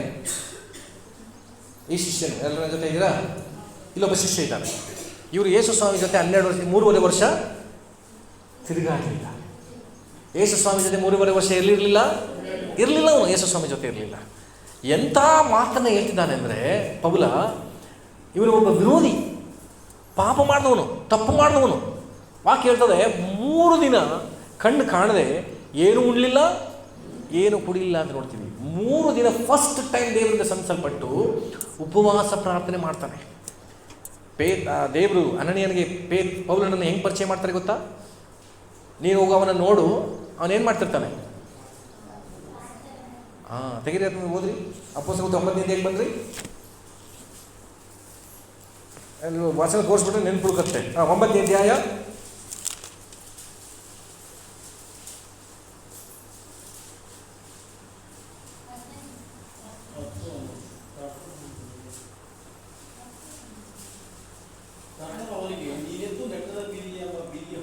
ಅದಲ್ಲ, ಅವನು ಪ್ರಾರ್ಥನೆ ಮಾಡುತ್ತಾನೆ ಅಂತಲೇ ಹೇಳ್ತಾರೆ ಸ್ವಾಮಿ. 11ನೇ ವಚನ. ಕರ್ತನು ಅವನಿಗೆ, ನೀನೆದ್ದು ನೆಟ್ಟನೆಯ ಬೀದಿ ಎಂಬ ಬೀದಿಗೆ ಹೋಗಿ ಯೂದನ ಮನೆಯಲ್ಲಿ ತಾರ್ಸದ ಸೌಲನೆಂಬುವನನ್ನು ವಿಚಾರಿಸು. ಅವನು ಪ್ರಾರ್ಥನೆ ಮಾಡುತ್ತಾನೆ. ಸಾಕು, ಸೌಲನು ವಿಚಾರಿಸು. ಅವನೇನು ಮಾಡ್ತಿರ್ತಾನೆ? ಪ್ರಾರ್ಥನೆ ಮಾಡ್ತಿರ್ತಾನೆ. ಎಂಥ ಒಂದು ಮನಸ್ಸು ನೋಡಿ. ಈ ಪ್ರಾರ್ಥನೆ ಮಾಡೋದು ಹೇಗುತ್ತ 3 ದಿನನೂ ಅಳ್ತಾನೆ. ದೇವರೇ, ನಾನು ತಪ್ಪು ಮಾಡಿಬಿಟ್ಟೆ, ಎಂಥ ಕಾರ್ಯ ನಾನು ಒಳಗಾಗ್ಬಿಟ್ಟೆ ಅಂತ ಅವನು ಕಣ್ಣೀರಿಟ್ಟದ್ದು. ಕಡೆಗೆ ಫಿಲಿಪಿಯಲ್ಲಿ ಅವನು ಹೇಳುವಂಥ ಮಾತೇನು? ನನಗೆ ಬದುಕೋದು, ನಾನಂತೂ ಹೆಂಗೆ ಓದಿರೋದು, ನನಗಂತೂ ಹೀಗೆ, ನನಗಂತೂ ಅಂದರೆ ನನಗಂತೂ ಅಂದರೆ ಜೋರಾಗಿ ಹೇಳಿ. ಹಂಗಲ್ಲ. ನನಗಂತೂ ಅಂದರೆ ಇವತ್ತು ನಿಮ್ಮಲ್ಲಿರ್ತಕ್ಕಂಥವ್ರು ಎಷ್ಟು ಯಾರು ಹೆಂಗಾರು ಇರಲಿ, ಆವಾಗವಾಗ ಅಭಿ ಮಾತ್ರ ಸ್ಟೇಜ್ಗೆ ಹೋಗ್ತಾರೆ. ಅವ್ರು ಹೆಂಗಾರು ಇರಲಿ, ಅವರು ಮಾತ್ರ ಸ್ಟೇಜ್ ಕೊಡಲಿ. ನಾನಂತೂ ಬದುಕೋದಂದರೆ ಬೆಸ್ಟ್. ಹಲ್ಲೆಲೂಯಾ. ಇನ್ನೊಬ್ಬರನ್ನ ಕಂಪೇರ್ ಮಾಡಿ ಹೇಳ್ತಿರುವಂಥ ವಿಷಯ ಅದು. ಅಂದರೆ ಅರ್ಥ ಏನು? ಯೇಸು ಸ್ವಾಮಿ ನಂಬಿದಂಥ ಶಿಷ್ಯರು ಅನೇಕರಿದ್ದಾರೆ. ಆದರೆ ಅವರೆಲ್ಲ ಯಾರು ಹೆಂಗಾರು ಇರಲಿ, ನಾನಂತೂ ಏನಂತ ಅದು? ಬದುಕುವುದೆಂದರೆ ಕ್ರಿಸ್ತನೇ. ನಾನು ಬದುಕೋಕೆ ಆಸೆ ಇದೆಯಾ? ಯೇಸು ಸ್ವಾಮಿಗೋಸ್ಕರನೇ ನಾನು ಬದುಕ್ತೀನಿ ಅಂತ ಮಾತು ಹೇಳ್ತಿದ್ದಾನೆ. ಸಾಯೋದು ಲಾಭ ಅಂತ ಹೇಳ್ತಿದ್ದಾನೆ. ಇವತ್ತು ಇಂಥ ಶಿಷ್ಯರು ಬೇಕು. ಇವತ್ತು ಈ 10 ವಿಚಾರಗಳನ್ನು ಒಂದು ವೇಳೆ ನೀವು ಮರ್ತು ಬಿಟ್ಟರು, ಈ 11ನೇ ವಿಚಾರಕ್ಕೆ ಬಂದುಬಿಡ್ರಿ. ಪೌಲನಂತೆ ನಾವು ಬದುಕೋದು ಅಂದರೆ ನನಗೆ ಕ್ರಿಸ್ತನು. ಸಭೆಗೆ ಏನಕ್ಕೆ ಬರ್ತೀರಿ? ಯೇಸು ಸ್ವಾಮಿಗೋಸ್ಕರ ಬರ್ತೀವಿ. ಆದರೆ ಕೆಲವು ಯೇಸು ಸ್ವಾಮಿಗೋಸ್ಕರ ಬರಲ್ಲ, ಬೇರೆ ಬೇರೆ ಕಾರ್ಯಗಳಿಗೋಸ್ಕರ ಬರ್ತಾರೆ. ಬೇರೆಯವ್ರನ್ನ ಗಮನಿಸ್ಲಿಕ್ಕಾಗಿ ಬರ್ತಾರೆ, ಬೇರೆಯವ್ರನ್ನ ತಪ್ಪು ಹೇಳಲಿಕ್ಕೆ ಬರ್ತಾರೆ, ಬೇರೆಯವ್ರನ್ನ ಚುಚ್ಚಿ ಮಾತನಾಡಲಿಕ್ಕೆ ಬರುವಂಥವ್ರು ಇರ್ತಾರೆ. ಆದರೆ ವಾಕ್ಯ ಹೇಳ್ತಿದೆ, ಪೌಲ ಹೇಳ್ತಿದ್ದಾನೆ, ನನಗಂತೂ ಬದುಕುವುದಂದರೆ ಕ್ರಿಸ್ತನೇ. ಯಾರು ಹೇಳ್ಬೇಡಿ ನನ್ನ ಮಕ್ಕಳಿಗೋಸ್ಕರ ಬದುಕೀನಿ, ನನ್ನ ಮೊಮ್ಮಕ್ಕಳಿಗೋಸ್ಕರ ಬದುಕೀನಿ, ಅವ್ರಿಗೆ ಮದುವೆ ಮಾಡೋಕ್ಕೋಸ್ಕರ ಬದುಕೀನಿ, ಬ್ಯಾಂಕ್ ಅಕೌಂಟ್ಲಿ ಸ್ವಲ್ಪ ಸಾಲ ಆದ ಅದಕ್ಕೋಸ್ಕರ ಬದುಕೀನಿ. ಯಾವುದಕ್ಕೋಸ್ಕರ ಬದುಕಬೇಡಿ. ಯಾರಿಗೋಸ್ಕರ ಬದುಕೋಣ? ಯೇಸುವಿಗೋಸ್ಕರ, ಕ್ರಿಸ್ತನಿಗೋಸ್ಕರವಾಗಿ ನಾವು ಬದುಕೋಣ. ಆಮೇಲೆ ಮಕ್ಕಳ ಭವಿಷ್ಯದ ಬಗ್ಗೆ ನೀವು ಚಿಂತೆ ಮಾಡಬೇಡ್ರಿ. ನಾನು ಯಾವಾಗಲೂ ಹೇಳ್ತೀನಿ, ಇವತ್ತು ನನಗೆ 2 ಮಕ್ಕಳಿದ್ದಾರೆ. ನಾನು ನನ್ನ ಮಕ್ಕಳನ್ನು ಪ್ರೀತಿಸೋದಕ್ಕಿಂತ ಹೆಚ್ಚಾಗಿ ನನ್ನ ದೇವರವರ ಪ್ರೀತಿಸ್ತಾರೆ. ಅವರಿಗೆ ಸಾಕು ಮಗನೇ ನೀ ಬಂದುಬಿಡು, ನಾನು ನೋಡ್ಕೊತೀನಿ ಅಂದರೆ ಸುಮ್ಮನಿರು ಸ್ವಾಮಿ, ನಿಂಗೆ ಗೊತ್ತಿಲ್ಲ ನನ್ನ ಮಕ್ಕಳನ್ನ ನಾನೇ ಪ್ರೀತಿಸೋದು ಅಂತ ಹೇಳ್ಬಾರ್ದು. ಸರಿ ಸ್ವಾಮಿ, ನಾನು ಬರ್ತೀನಿ. ನನ್ನ ಮಕ್ಕಳನ್ನ ನನ್ನನ್ನು ದೇವರ ಚಿತ್ರದ ಮೇಲೆ ಕರೆದ್ರೆ ನಾನಿದ್ದು ನನ್ನ ಮಕ್ಕಳನ್ನ ಹೆಂಗೆ ಬೆಳೆಸ್ತಿದ್ನೋ ಅದಕ್ಕಿಂತ ಬೆಸ್ಟಾಗಿ ಅವ್ರು ಬೆಳೆಸ್ತಾರೆ. ಈ ಭರವಸೆ ನಿಮ್ಗೆ ಬಂದುಬಿಟ್ರೆ ಸಾವಿನ ಬಗ್ಗೆ ಚಿಂತೆ ಇಲ್ಲ. ಪೌಲ ಹೇಳ್ಬೋದು, ನಾನಂತೂ ಸಾಯೋದು ಲಾಭ. ನನ್ನ ಸಭೆಯಲ್ಲಿ ಯಾರೇ ಸತ್ರು ನಾವೇನಬೇಕು? ಲಾಭ. ಏನಕ್ಕೆ ಹೇಳಿ? ಒಬ್ಬರನ್ನ ಬಾಗಿಲು ತೆಗೆದು ಒಳಗೆ ಕಳಿಸ್ಬಿಡ್ತೀನಿ, ನೋಡ್ಕೊಬೋದು ಯೇಸು ಸ್ವಾಮಿನ ನೀನು ಅಂತ. ನಾ ಆಮೇಲೆ ಬರ್ತೀನಿ ಇಂದುಗುಂಟ. ಹಲ್ಲೆಲೂಯಾ. ಈ ಭರವಸೆ, ಈ ಮನೋಭಾವನೆಯೊಂದಿಗೆ ನಾವು ಕರ್ತರನ್ನು ಎದುರುಗೊಳ್ಳೋಣ. ಸಭೆಗೆ ಬರುವಂಥ ಉದ್ದೇಶ, ದೇವರು ಅನೇಕರನ್ನು ಬಿಡುಗಡೆ ಮಾಡ್ತಿದ್ದಾನೆ, ಅನೇಕರಿಗೆ ಬಿಡುಗಡೆ ಕೊಡ್ತಿದ್ದಾನೆ, ಅನೇಕರನ್ನು ಮುಟ್ಟಿಸಿದ್ದಾನೆ, ಅನೇಕರನ್ನು ಗ್ರಹಿಸ್ತಿದ್ದಾರೆ. ಈ ಸ್ಥಳದಲ್ಲಿ ದೇವರ ನನ್ನ ಸೇವೆಯಲ್ಲಿ ದೊಡ್ಡ ದಿನದಲ್ಲಿ ದೇವರು ಮಹಿಮೆ ಸಲ್ಲಿಸಿರೋದು ಸಾಲುದಿಲ್ಲ. ಅಷ್ಟೊಂದು ಉಪಕಾರ ನನ್ನ ಜೀವನ ಮಾಡ್ತಿದ್ದಾರೆ. ಇವತ್ತು ನನ್ನ ಸೇವೆಗಾಗಿ, ಸಭೆಗಾಗಿ ನೀವು ಮಾಡುವಂಥ ಎಲ್ಲ ಪ್ರಾರ್ಥನೆ ನನಗೆ ಪ್ರತಿಫಲವನ್ನು ತರ್ತಾ ಇದೆ. ಅನೇಕರು ಪ್ರಾರ್ಥನೆ ಮಾಡ್ತಾ ಇದ್ದೀರಿ, ಅದಕ್ಕಾಗಿ ದೇವರಿಗೆ ಸ್ತೋತ್ರ. ಪ್ರಾರ್ಥನೆ ಮಾಡದೇ ಇರೋರೇ ದಯಮಾಡಿ ಮತ್ತೆ ಪ್ರಾರ್ಥನೆಯಲ್ಲಿ ಕೈ ಜೋಡಿಸಿ ಪ್ರಾರ್ಥನೆ ಮಾಡಿ. ವೈಯಕ್ತಿಕವಾಗಿ ಪ್ರಾರ್ಥನೆ ಮಾಡಿ. ಗುಂಪುಗಳಲ್ಲಿ ಪ್ರಾರ್ಥನೆ ಮಾಡೋದು ಸಾಲೋದಲ್ಲ, ವೈಯಕ್ತಿಕವಾಗಿ ನೀವು ಪ್ರಾರ್ಥನೆಗಳನ್ನು ಹೆಚ್ಚಿಸ್ಕೊಂಡು ಆಗ ನಿಮ್ಮಲ್ಲಿ ಪ್ಲಸ್ ಈ ಸೇವೆಯಲ್ಲಿ ಇನ್ನು ಮೇಲಾದ ಕಾರ್ಯಗಳನ್ನು ನಡೆಯುವುದನ್ನು ನೀವು ಕಾಣಲಿಕ್ಕೆ ಹೋಗ್ತೀವಿ. ಆಮೇಲೆ ಕರ್ತನ ಎಲ್ಲ ವಾಕ್ಯದ ಮೂಲಕ ನಿಮ್ಮನ್ನು ಆಶೀರ್ವಾದ ಮಾಡಿ ಎದುರಿಸಿಕೊಂಡು